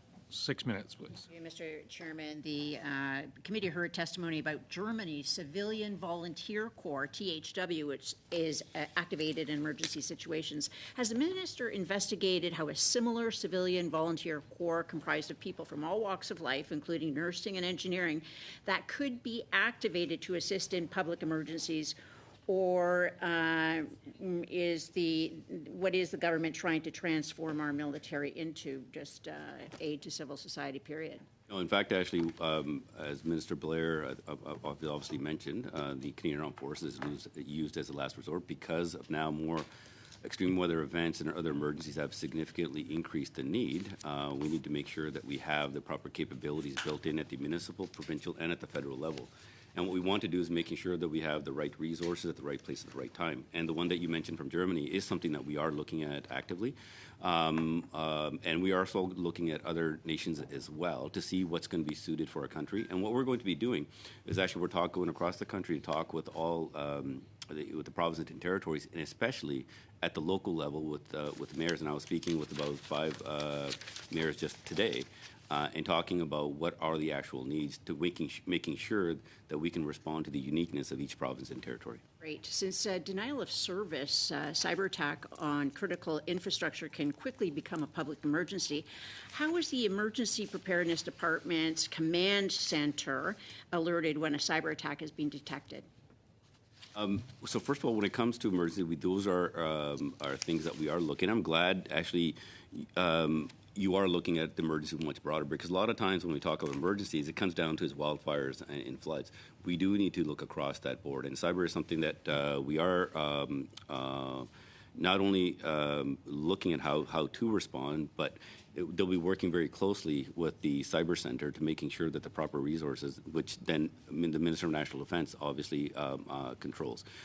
This is some of the work that will be ongoing as we look at exercising our emergency management system all across the country on not only on wildfires and floods, but emergencies like cyber attacks as well. In Ontario alone, a number of hospitals have suffered cyber attacks within the last few months. Were the nature of a cyber attack on a hospital systems to knock out communications, electrical, and heating systems all at once, does your department have an action plan to provide immediate assistance? So first of all, what I would say is the example that you have provided, there is actually a system already in place within CSE and the Cyber Center to be able to respond to provide support. More importantly, not just respond when there's a cyber attack, is actually on the preventative side to making sure that organizations are cyber safe as well. What we're talking about is over on top of a cyber attack, which leads to, very often, a physical problem, be it in a hospital, the absence of the heating, electricity, et cetera. And reinforcements could be called in to help, as you did during COVID with the nursing home. So is there a plan in place to immediately respond to that type of emergency, where the initial one is a cyber attack, but there are consequential consequences afterwards that demand assistance to civil authorities? I would say, I mean, if a scenario was to develop, but the greater resources were required at a provincial municipal level that goes beyond, yes, it would be coming to us. Okay. As the Minister for Emergency Preparedness, have you been briefed on the updated Government of Canada Cybersecurity Event Management Plan that came into effect in October? I haven't got all the briefings just yet, but having said that, when it comes to the response, and when I was Minister of National Defence, when we created our cyber center, a lot of that work that takes place and how we respond is something that I'm extremely proud of, and I know that the cyber center has responded to many events. Would you please get back to this committee and inform us once you have received that briefing? Okay, and in terms of that, for 6 years, our defense minister now would learn from you. You would have learned from the mistakes that you would have made in that role. Since then, you've carried on to your new role. And what have you learned, and how were you applying what you learned from those errors to your new position here? Well, I would say there's always stuff that all of us can learn. In terms of as we kind of move forward. In my current role as Minister of Emergency Preparedness, looking at when the defense policy was put together to respond, there's a lot more climate-induced disasters, and to making sure that the response that we actually have can be responded to at the local level as quickly as possible. So those are the things that we're looking at in terms of what type of response that we have, and that's not just for floods and for wildfires. So getting back to you had mentioned the Canadian Centre for Cybersecurity, the CSE, which fell under your portfolio as Minister of Defence. Is there a direct line of communication, if there's an event happening that the CSE has been alerted to, Cybersecurity Center as well, how long does it take before the Public Safety Minister's office knows what's going on and is able to start formulating a plan should the public safety need to be involved? I would say that when it comes to any type of security incident, the appropriate people are involved extremely quickly. See, the emergency preparedness, you've got a plan for that. Sorry? You've got the emergency preparedness, your portfolio with emergency preparedness. Now has a plan if that, it all depends on, you have access to the cyber events that are going on. It depends on the appropriate, what type of event it is. All right, thank you. Let's hope we all learn from our mistakes. Madame Lambropoulos, 6 minutes, please. Thank you, Chair, and I'd like to thank Minister Sajjan for being here with us to answer our questions today. Minister, as you know, Minister Blair actually sat in the chair sitting in before you on the previous panel, and he mentioned the humanitarian workforce. And I was wondering if you can perhaps speak to us a little bit about the ways in which the federal government is leveraging that, preparing them to eventually be able to do more of the heavy lifting when it comes to natural disasters, when it comes to the needs here at home, so that the armed forces are called on less in the future. Of course, you did mention that it's a last resort and that they're called on only when absolutely needed, but is there anything being done to ensure that other groups on the ground, such as the humanitarian workforce, are prepared and are equipped to be able to take care of these issues? No, thank you very much for the question. The humanitarian workforce that Minister Blair had started is extremely important program, which we know that what we have learned during previous disasters, if you go back to 2017 during the wildfires in British Columbia, the Red Cross and many other non-government organizations would step in to provide support. And what this does is gives the Government Operations Center greater ability to look at other organizations to respond. So whether it's the Red Cross, and the Salvation Army, in some cases even the United Way when it came to the Northwest Territories. And what we were doing is actually providing funding to build up their capabilities. We are now also looking at and discussing is how can they be more coordinated with type of emergencies, and more importantly, to be able to exercise.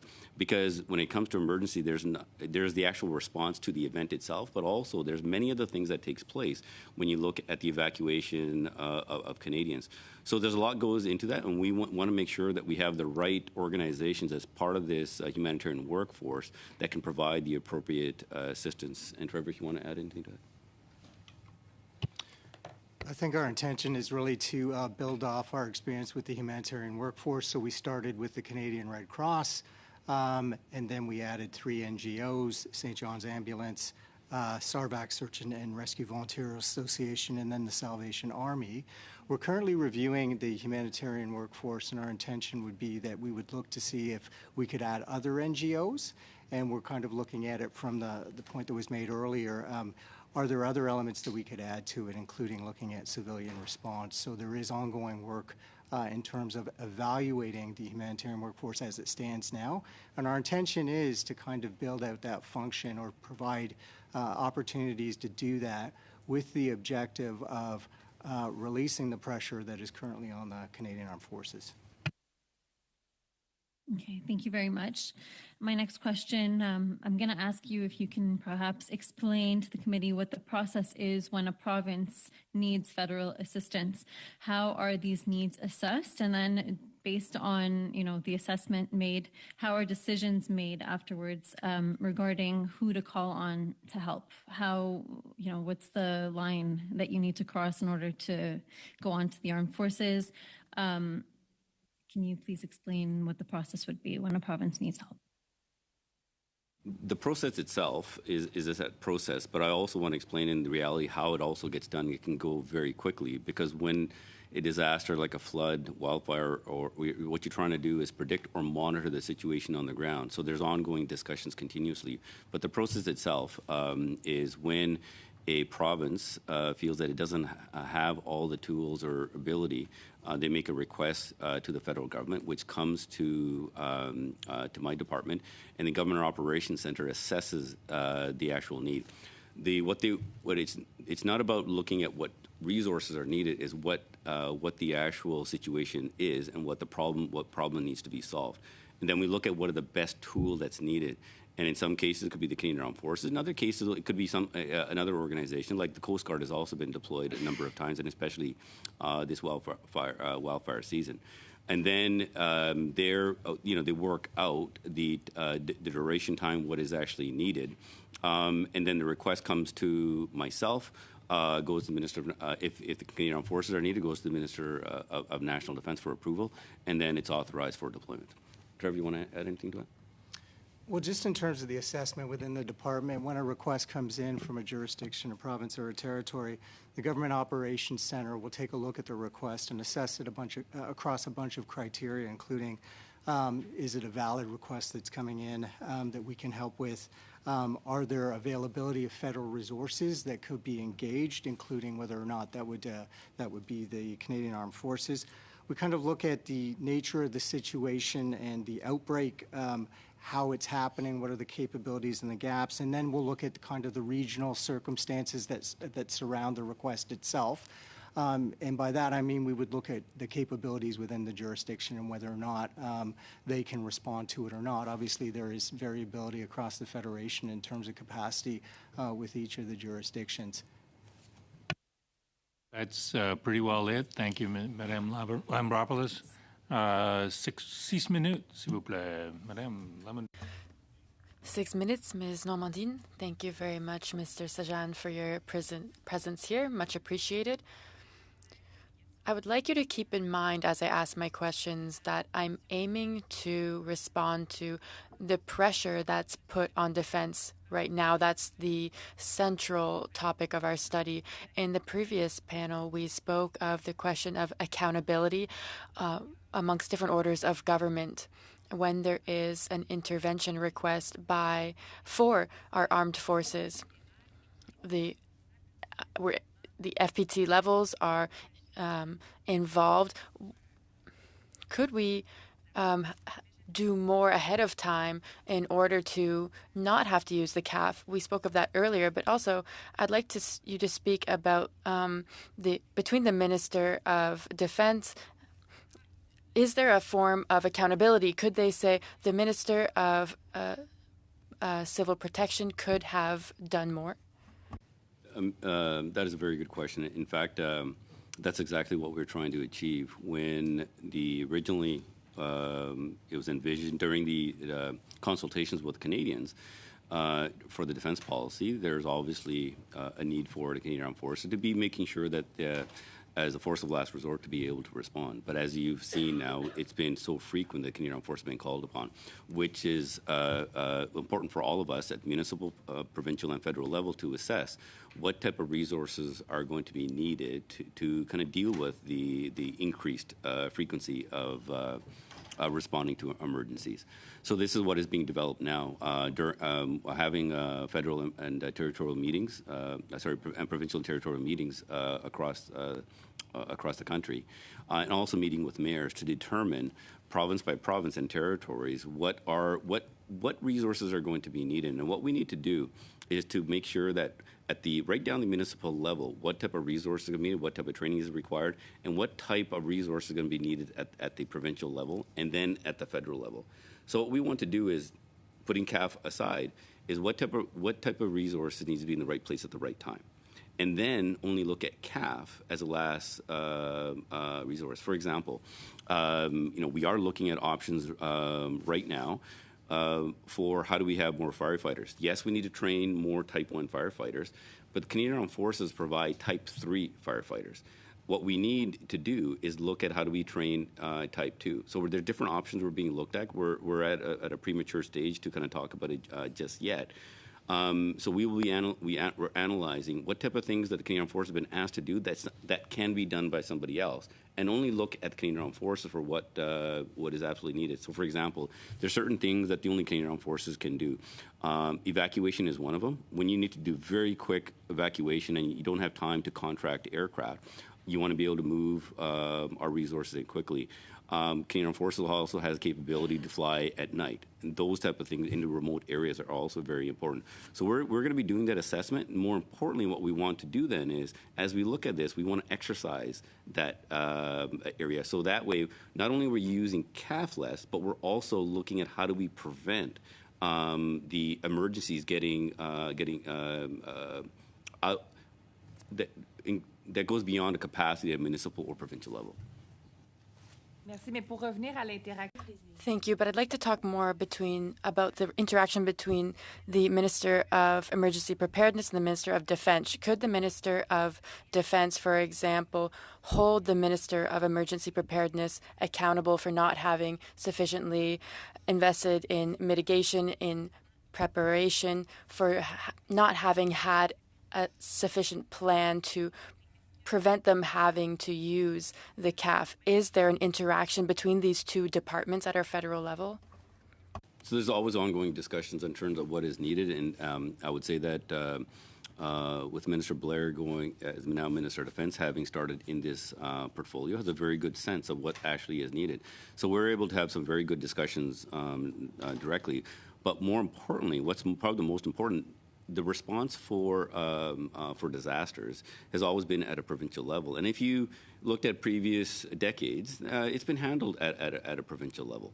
And so that's what we need to do, is making sure that the right mitigation, adaptation, and the prevention piece is done at a provincial level. And that's what we're doing now, is to analyze what type of resources are going to be needed. And what we want to do is not just focus on the response. Yes, the response has to be there. What we need to do is what are the things that we need to do to actually prevent disaster? Like, for example, if we had to look at certain wildfires this last season, where did they start? Could they be if a response was done faster in a certain area? Could we prevented greater disasters? One of the key things that we're doing right now is actually training firefighters on interface fires. That's something that was identified in previous years, that there was a lack. So right now, the more are being trained, and that will have more firefighters who are knowledgeable on how to prevent fires from going into structures.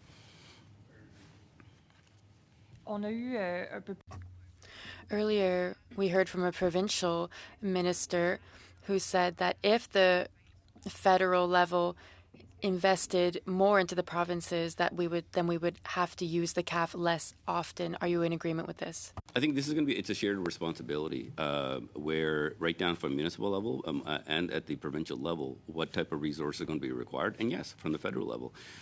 We have always responded, and especially when it comes to the disaster financial assistance arrangement, where when it comes to recovery, the federal government provides 90% of the eligible expenses. But all of us need to be able to look at what are the resources that are going to be needed in providing support. And many different departments are going to be involved in that at the federal level and at the provincial level. Thank you, Ms. Normandine. Before I ask Ms. Matheson for her 6 minutes, is there a cheap and cheerful way to tell you what the difference is between a firefighter level 1, level 2, level 3? What is it? So, Trevor, do you want to answer that? I mean, I'll give you my rudimentary answer to it. Well, it's really about the danger and the risk, Chair. So we can provide you with Tier 1, Tier 2, and Tier 3 responsibilities. Tier 1 is obviously the most risky and dangerous, which are where people are actually firefighting. Tier 3 are actually more kind of supportive functions around firefighting. That could be clearing wood, all sorts of things off of consequences of fires. So it's a tiered system where Type 1 firefighters are actually under the most risk and danger from fires.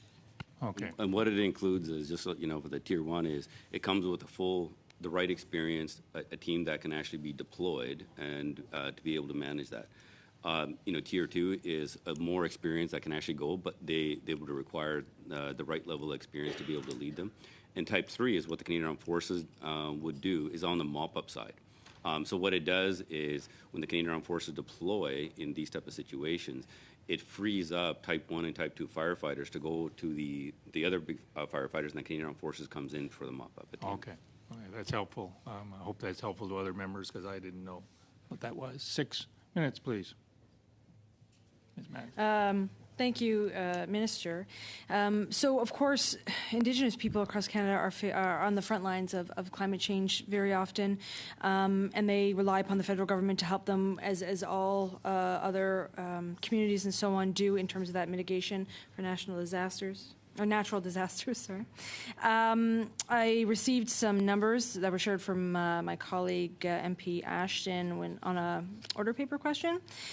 So since the Liberals have come into government, $388.3 million has been given to First Nations communities to help with natural disaster mitigation and prevention efforts. At the same time, $788.7 million has been spent to evacuate First Nations and respond to emergency events. Now, one would assume that actually we should be spending more on prevention than we are in terms of that evacuation.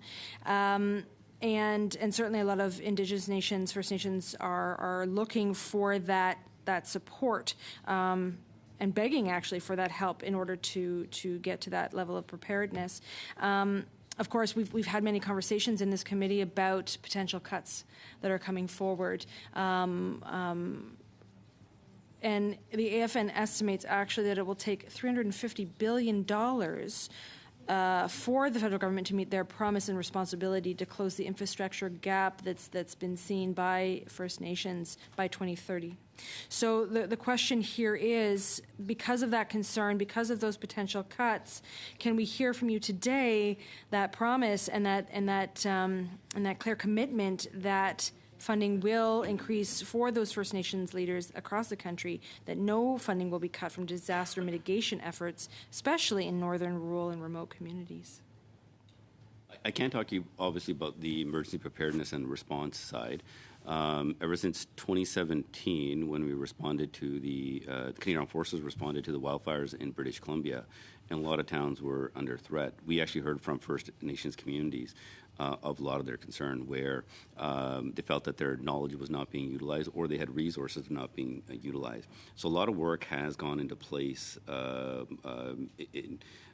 into supporting Indigenous-led response to emergencies, but it's not equal across all provinces from what I've seen just right now.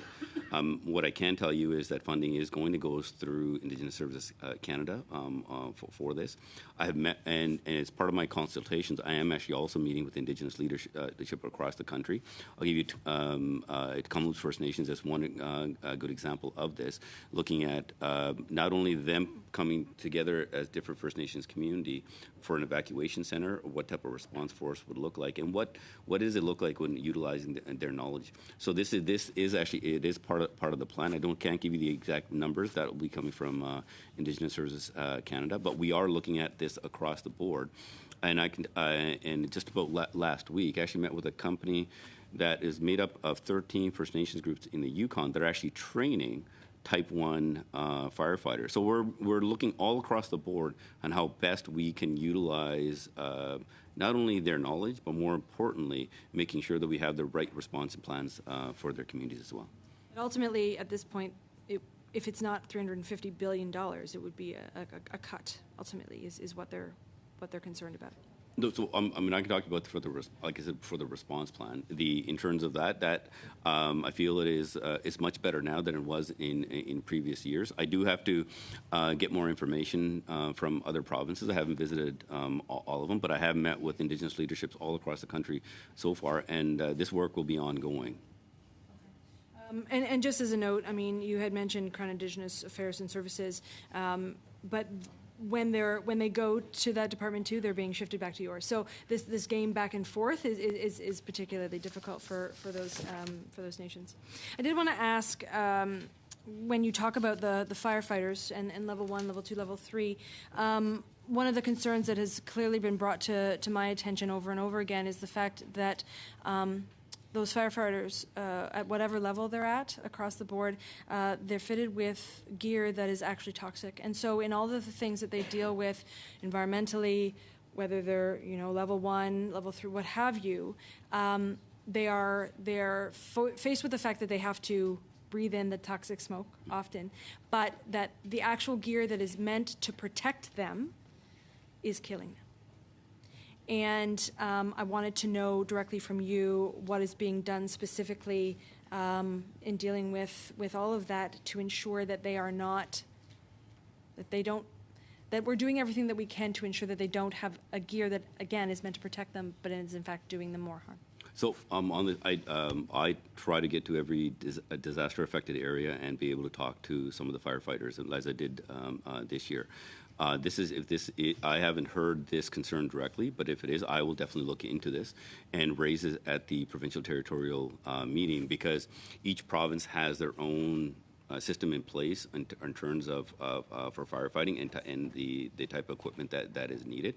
I would also just add to one of the concerns is because of the increased wildfires in response, it's taking a mental toll also on the firefighters, because they've been being bounced around from one emergency to another. We're getting less time off away from their families. This is another area that I'll be bringing up as well. Thank you, Ms. Manson. And I just want to reiterate her concern about the outfits. There's alarming evidence that the outfits are causing serious kinds of cancer for those kinds of people. And as the number of fires increase, it's almost inevitable the number of people exposed will increase. So I think that would be, her point is well taken. Mr. Kelly, 5 minutes, please. Thank you. So your government has announced $1 billion cut to the Department of National Defence. Are you concerned about the Canadian Armed Forces' ability to lend aid to civilian power, given the cut that your government has announced to the CAF?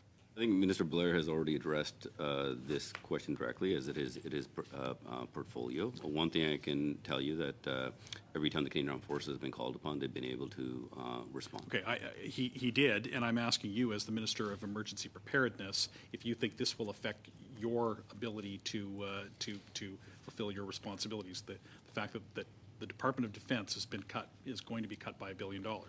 I'm confident that if the Canadian Armed Forces are needed, they will be able to respond. Okay. So your planning presumes that there will likely be additional calls, that the number of requests to the CAF will rise in the years ahead?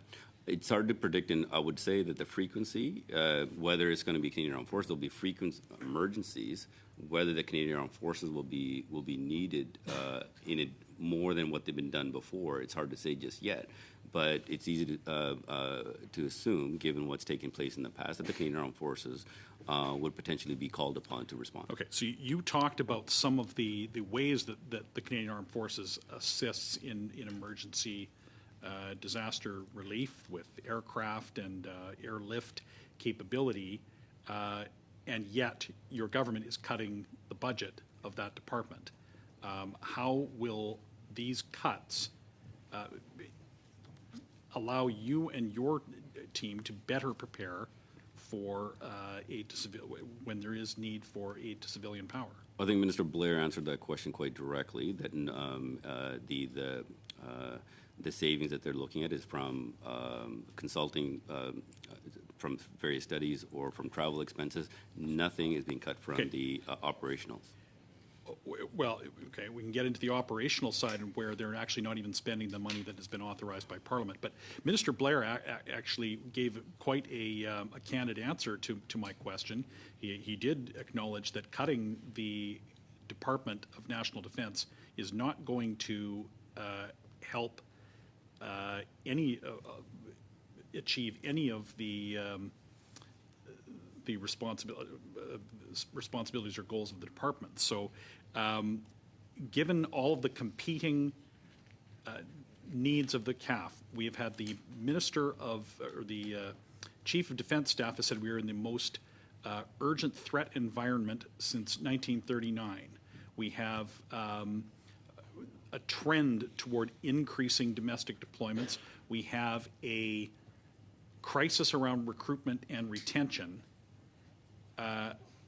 How will cutting this department's budget by $1 billion not impact your ability to keep Canadians safe? What I can say from the emergency preparedness side, if through the work that is ongoing, one thing that we can count on is if the Canadian Armed Forces are needed, that they will have the ability to respond. Okay, so is it your testimony that the Canadian Armed Forces will just continue to make do and do more with less?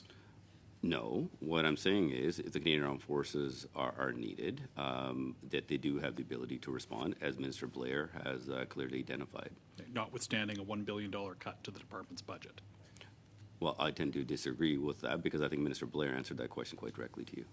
Well, with respect to the retention and recruitment crisis, there is concern that has been raised if there is need for a foreign deployment, that there may not be sufficient personnel for domestic operations. Are you concerned about the number of the troop levels available if there is a simultaneous need, both foreign and domestic? I mean, this is something that I think Minister Blair has already addressed, or if you have more questions he didn't address that in but then I think you will have to ask him those questions. Okay, but you have to plan for emergency preparedness. Yes. So do you have these conversations with the minister? Regularly. And he has assured you that they have the personnel? Yes. Despite 16,000 vacancies, despite 10,000 troops that are not deployable? One thing I can say, if their Canadians need the support from the Canadian Armed Forces and there is no other resource that can do what the Canadian Armed Forces can do, the Canadian Armed Forces will be called upon, and I have the utmost confidence that they will be able to respond. Thank you, Mr. Kelly. Madame Lalonde, 5 minutes. Thank you very much, Mr. Chair. Thank you, Minister, for joining us. And it's a real pleasure to see you today. And I remember vividly a few years ago where in your former role, we had the pleasure of working together to help support some efforts in Ontario. I want to redirect you a little bit on you're in this new role with the level of experience and expertise that you have developed. What is the main cause of the increased use of our Canadian Armed Force to respond in domestic operations? The main response has been also for extreme flooding events and wildfires as a result of climate change. So As you're noting, we are seeing an increased number in those climate-related disasters, and I think we can collectively, and I had the pleasure of meeting some of the CAF member last week where they disclosed to me, and I think they're always very happy in responding, but they are the last resorts, and certainly this is important. Is the federal government upstream to reduce the risk that pauses the for Canadian the increased number of climate related disaster? I'm glad you asked that question because that's is the key focus of our department on the preparedness side.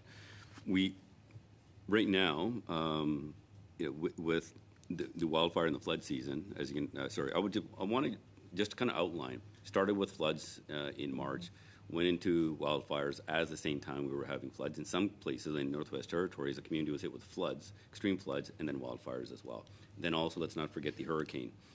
And during this time, we were focused on the response and the recovery. And now what we're also looking at is how do we analyzing all the different areas where we had the extreme disasters of how could we have, what type of things can we do to look at preventing? So mitigation, adaptation is also going to be very important. We're talking to the mayors in terms of what type of training is going to be needed from their municipal perspective. But what are the things that they also need to do differently? In some cases, like if you look at West Kelowna, there's obviously a discussion going on in terms of fire breaks. Because as now homes are being built, closer to forests, what type of fire breaks are needed. So, the municipalities are doing their calculation. And then even in rural communities, there's even a greater conversation on infrastructure. Communication lines is a key component. Roads, railways for supply lines. So all that work is currently going on. How do we know that the climate-induced disasters are going to potentially be worse. So how do we look at preventing or reducing the impact so that our response doesn't have to be as strong as it is? So we're going to have to adjust what we're doing, and that's what we're focused on now. What are the things that we can prevent? And in terms of response side of things, the key thing is putting the right resource at the right place at the right time. So how we kind of manage this is we're having a situational awareness. For example, imagine a wildfire situation. We knew what like in Northwest Territories, in Yellowknife, what was taking place. Each level, we're already stacking up resources to making sure there's no gap in the response. That will always be there. But what we're doing now is what could have been done, or what do we need to do on how to prevent the impact to a small town or prevent the evacuation. That's going to be the key. Thank you very much for this. And as I mentioned during last week, I had the pleasure of having conversation with some of our CAF members, and I'm going to give the plug because that's important. As we are asking them to be there as last resort, sometimes the exit strategy is not always as obvious for our members. So I just want to recognize and certainly thank them for their hard work. In that sense, in the recovery phase, after a disaster, what sort of help is the federal government providing? So one is, yes, absolutely. The Canadian Armed Forces should only be there for the emergency response, and when a provincial level resource can handle it, that's the time that need to exit. And I had many conversations before, and I, as now Minister of Emergency Preparedness, would want the same expectation. When it comes to the recovery, this is very important as well, is we work very closely with the province on what type of support is going to be needed through the disaster financial assistance arrangement, especially for people who've lost their homes. Imagine the anxiety that people are feeling, especially in businesses as well. So what we've been doing is actually pushing out resources to help to make sure that people know what is actually needed, right down to sometimes to the municipal level. So they have an understanding, because the municipalities have to apply to the province, and once the province makes the application to us, what we do is then provide the appropriate support. Obviously, within the territories, we have a little bit unique relationship. We want to make sure that they have the appropriate support faster, and we're working on that as well. Thank you very much. My last question: how does the federal government assess future risk of extreme weather events for Canadians? And I think that's very important. Absolutely. So we do have, what is the actual program called in PASS? That's actually the last question and the last answer. Actually, Ms. Normandine, 2.5 minutes, please. Sorry about that. Merci beaucoup. Thank you very much. Yeah. Can you work your response into some other question, if you will? Ms. Normandin, 2.5 minutes. Merci beaucoup. Ministre. Thank you very much, Minister Sajjan. You were Minister of the Defense formerly. I'd like to ask you, when we use the CAF for these types of situations, did you experience this when you were Minister of the Defense? Yes. The one is my first experience with CAF and deploying to disaster was actually to Winnipeg during the floods when I was serving, and got a firsthand look at what is actually needed, and more importantly, how proud our members feel when they do respond. And so when I was Minister of Defense, I wanted to make sure that when our Canadian Armed Forces are deployed, they're actually doing the work that no one else can do. And we would sometimes have, the discussions around that. And at the same time, we want to make sure Canadians get the right response. Sometimes the Canadian Armed Forces isn't the best response, even though they can respond quickly. So we'd have the discussion, and the Government Operations Center plays a very important role in this to making sure that's done well. Et à cette époque-là, And at that time, were there things that you expected of the Minister of Emergency Preparedness more so than anyone else at that time? Sorry, can you repeat that question? alors que vous... When you were Minister of the Defense and there were requests for the CAF, did you have certain expectations of the Minister of Emergency Preparedness more so than any other individual at the time? So at that time, actually, the portfolio of Minister of Emergency Preparedness wasn't there. It was actually through Minister of Public Safety, but it was the same. It was the same thing. But yes, we would have important discussions about. The expectation that I had was that, again, making sure that the work was going to be done to making sure that the Canadian Armed Forces was actually going to be deployed for absolutely what is actually needed for. A lot of times we had discussions where pulling out was a little bit more difficult because we would get additional requests for certain things that a lot of other labor forces could have been doing. And so the exit strategy is also extremely important, so that way that the Canadian Armed Forces can get back to their training role. In 2 minutes, 2.5 minutes. So just to pick up where I left off in terms of that toxic gear, cancer-causing agents for firefighters. Now, I was glad to see that Bill C-224, which was Sherry Romanato's bill that you voted for as well, that works on this. I just want to make sure that we're investing in that properly, and that's part of the overall plan in order to help those people who are also, in addition to our men and women in uniform in the CAF, putting their lives on the line, and to help them with that toxic gear and supporting that bill that you did vote for. In addition to that, I'd like to ask, your government promised to train 1,000 new community-based firefighters and invest in their equipment. And again, linking it to my previous question, has the federal government directly funded the training of 1,000 new community-based firefighters yet? And how much have you spent on that specific equipment? So one is, yes, we are investing in to training 1,000 firefighters. That's actually done by NRCan. They have the responsibility for that. I don't know if they have the exact numbers of how many. Can you get us the exact numbers? Yeah, we can actually provide that. But one thing I can say is one key lesson that I did learn from as I was visiting a lot of the firefighters is what they actually need is the senior level training. And I actually met some of the folks who were actually conducting the course.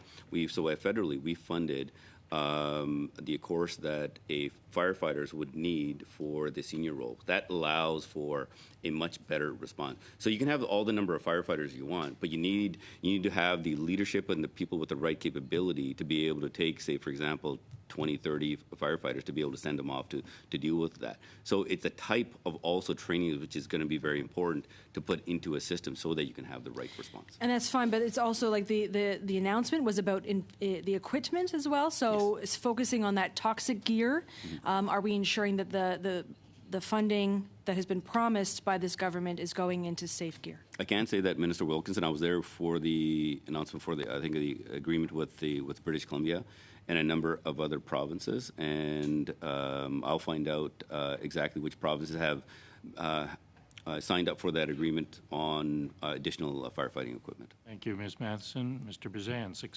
5 minutes. Thank you, Mr. Chair. Minister, welcome back. You bring a unique perspective, having been a veteran, having served on domestic operations and aid to civil power. You've been the Minister of Defense, now here at Public Safety. So when the provinces call in, I'm assuming they call you if they need the Department of National Defense, Canadian Armed Forces to step up for help. Is that a question? Sorry. That the provinces call you if they need help. So one is the ministers. I have most of my counterparts' phone numbers. We do talk. However, the most important work is making sure that the emergency operations centers communicate. This is something that the Government Operations Center does extremely well. But the decision whether or not we deploy and provide that aid to civil power to the provinces or the municipalities is a decision made under your direction. The request for assistance, yes, comes under my direction. So when the the big concern that we've always had is that the Canadian Armed Forces are underfunded.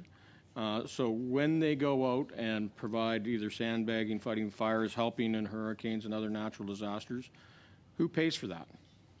Obviously that comes out of the regular budget. Comes out of the Canadian Armed Forces budget, not the public safety budget. That's right. Shouldn't it be coming out of the public safety budget? I think when it comes to the level of the response, the IRUs that are created, they're designed for that level of response, and if more funding is required, this is something that the Minister of National Defense will be talking with his counterparts.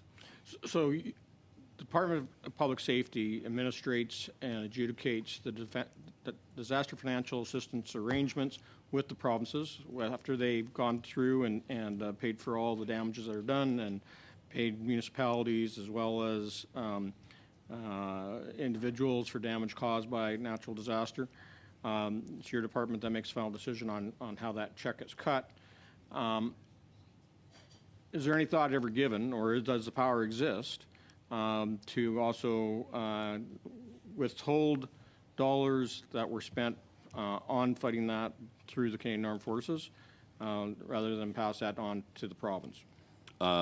There used to be, but we as a government decided that we weren't going to pass on those costs to the province.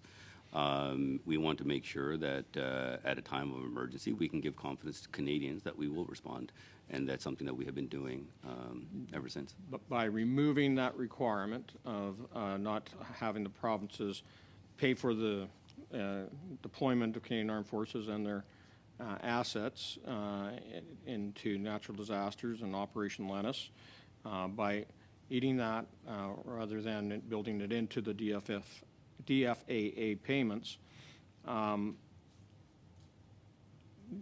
do you think that entices the provinces to call on the federal government to deploy Canadian Armed Forces more quickly rather than taking the time and the dollars to think carefully about whether or not they actually want Canadian Armed Forces to come, or that they would be better off to invest in their own disaster capabilities, whether it is through purchasing new equipment or hiring more personnel? I think the times of when the emergency is taking place, I haven't been in a position, or the financial side has ever been raised. It's always been about responding, and I think it's important to Canadians to making sure that the response is there. And I would say that the provinces and territories have been looking and changing their plans.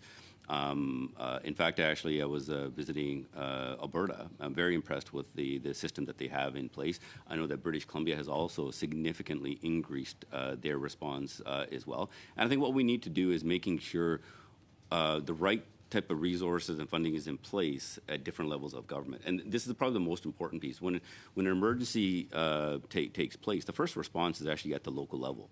And then we want to make sure that the province has the ability to respond and fill that gap. And then at the federal level, we need to be ready to if the province doesn't have the appropriate support. Wouldn't you agree, Minister, that if we had either cost recovery through DFFA to pay for the assets and the time and the resources spent by the Canadian Armed Forces in fighting natural disasters when called out under Section 6 of the National Defense Act, or if we even do a cost-sharing basis, that overall wouldn't it result in better equipment and better resources for both the provinces and the federal government?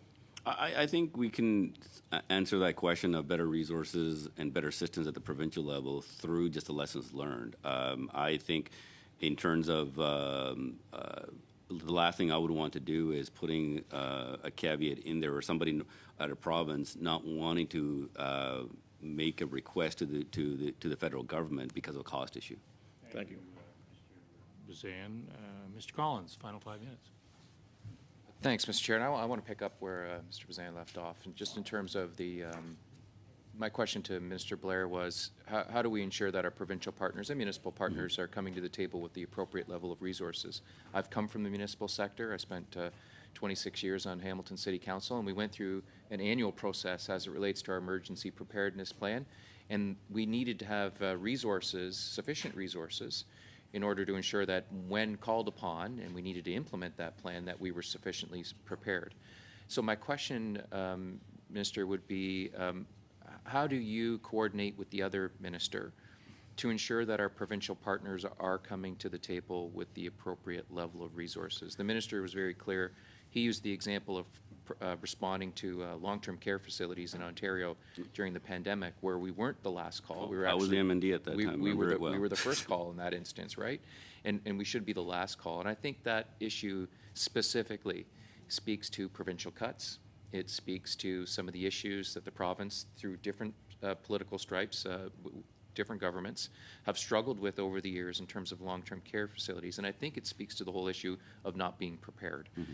And so on that issue, can I get your opinion in terms of what role does the federal government play in terms of ensuring, maybe providing some healthy tension with other levels of government to ensure that they are sufficiently providing resources to their plans and to the implementation of those plans? It is a great question, and I would say that the reality of those emergencies have sobered, I think, all Canadians, especially at the provincial level. And then what I would say is that you can't keep they have to have the right resource at the right time. Asking from a federal level where you have a delayed response doesn't actually help the people on the ground. Correct. So the conversation that we're having is depending on the type of emergency, what resources are needed at what level. And that's going to be the driving force on who needs to invest in what. And I think in our federation, the province do have responsibility for their emergency response, and they need to have that because you can't have a standardized response. Canada is very unique, province by province, and even within. And that's where that conversation needs to go. Saying yes, if you don't invest in that area, the response will not be there for Canadians. And I would say that the pandemic has sobered the leadership across the country. Minister Blair was very clear in terms of the providing information related to the budgets for Canadian Armed Forces related to Operation Lentis, in terms of those numbers have increased based on the number of times we were required to respond. Can I ask your ministry in particular, how has the budget process changed internally, and what additional resources has your ministry brought to the table, understanding that these occurrences are happening more often, and there's a requirement for more personnel, more equipment, and by extension, more planning? A couple of things to that question. One is, I would say we've been seized with the whole climate-induced disaster for some time, and when the Prime Minister created this portfolio, he wanted to put a direct emphasis and putting a minister in charge for here to making sure that we have the preparedness. And as Minister Blair started this work, it's about not just having that response, it's the preparedness piece that needs to be there. And so we're looking at across the board is what are the funding needs in terms of the prevention on the mitigation side. If we have the type of disasters, we need to have the response. And when we talk about the response, we're going to exercise it. We're going to stress test that as well to make sure that it can work. And we're going to stress test it in a way that's not just looking at one or two type of disasters, in multiple type of scenarios. And then what does recovery look like? And then how do you then take those lessons, learn it, and then build that resiliency back in? And that's how we're kind of planning our budget requests. Thanks, Minister. Very quickly, there's been many witnesses who've come to committee have suggested another service be created. We've seen the European example. Some have alluded to the U.S. in terms of creating another area to respond to these events. How does that work with some of the cost issues and financial budget issues that we just talked about? I wonder how that works if the federal government creates this, manages it, oversees it. How do we avoid paying for everything in a situation where right now most of the costs should be and are borne by the provinces and territories? So first of all, I think we need to look at, we need to make sure that we have the right response at all levels, that we owe it to Canadians at a time of need to have that response. One thing I also can say is that for every dollar that you spend in prevention, it's $7 saved. Right. And if you don't, we're going to be paying for it in many other ways. In the disaster financial assistance arrangement, those numbers has been staggering just over the last 10 years. And at each level of government, right down to the municipal level, needs to look at what type of work that needs to be done. And I would say that municipalities are coming on board. Provinces have also started to step up. I haven't had any significant pushback on what is actually needed. What we need to do is making sure that we have the right, again, just to say this again, right resource at the right place at the right time. And if creating a federal agency, something, we are looking at various other options right now. We're at a very premature level to discuss it any further. But what we want is, if we have a resource at the federal level and it's too slow to respond, well, then you're not responding. We need to make sure it is at the right level. So we're going through the discussions now. Thank you. Thank you, Mr. Collins. And this has been a rich discussion. Mr. Bazan and Mr. Collins raised, if you will, the moral hazard question. And it's probably something we haven't thought about a great deal. But if, in fact, the provinces think that they can call on CAF resources and it's a free ride, then they're going to keep on calling on the CAF resources and it's a free ride. It's unfair to the CAF because it's their resources that are being put into it to the specific benefit of the province. But it also across government, it's also unfair because those resources are otherwise deployed than maybe should be deployed in other areas. So I thank you for your responses to all the questions, but the last two questions I thought we were kind of getting into it. So again, thank you. And with that, colleagues, we will adjourn.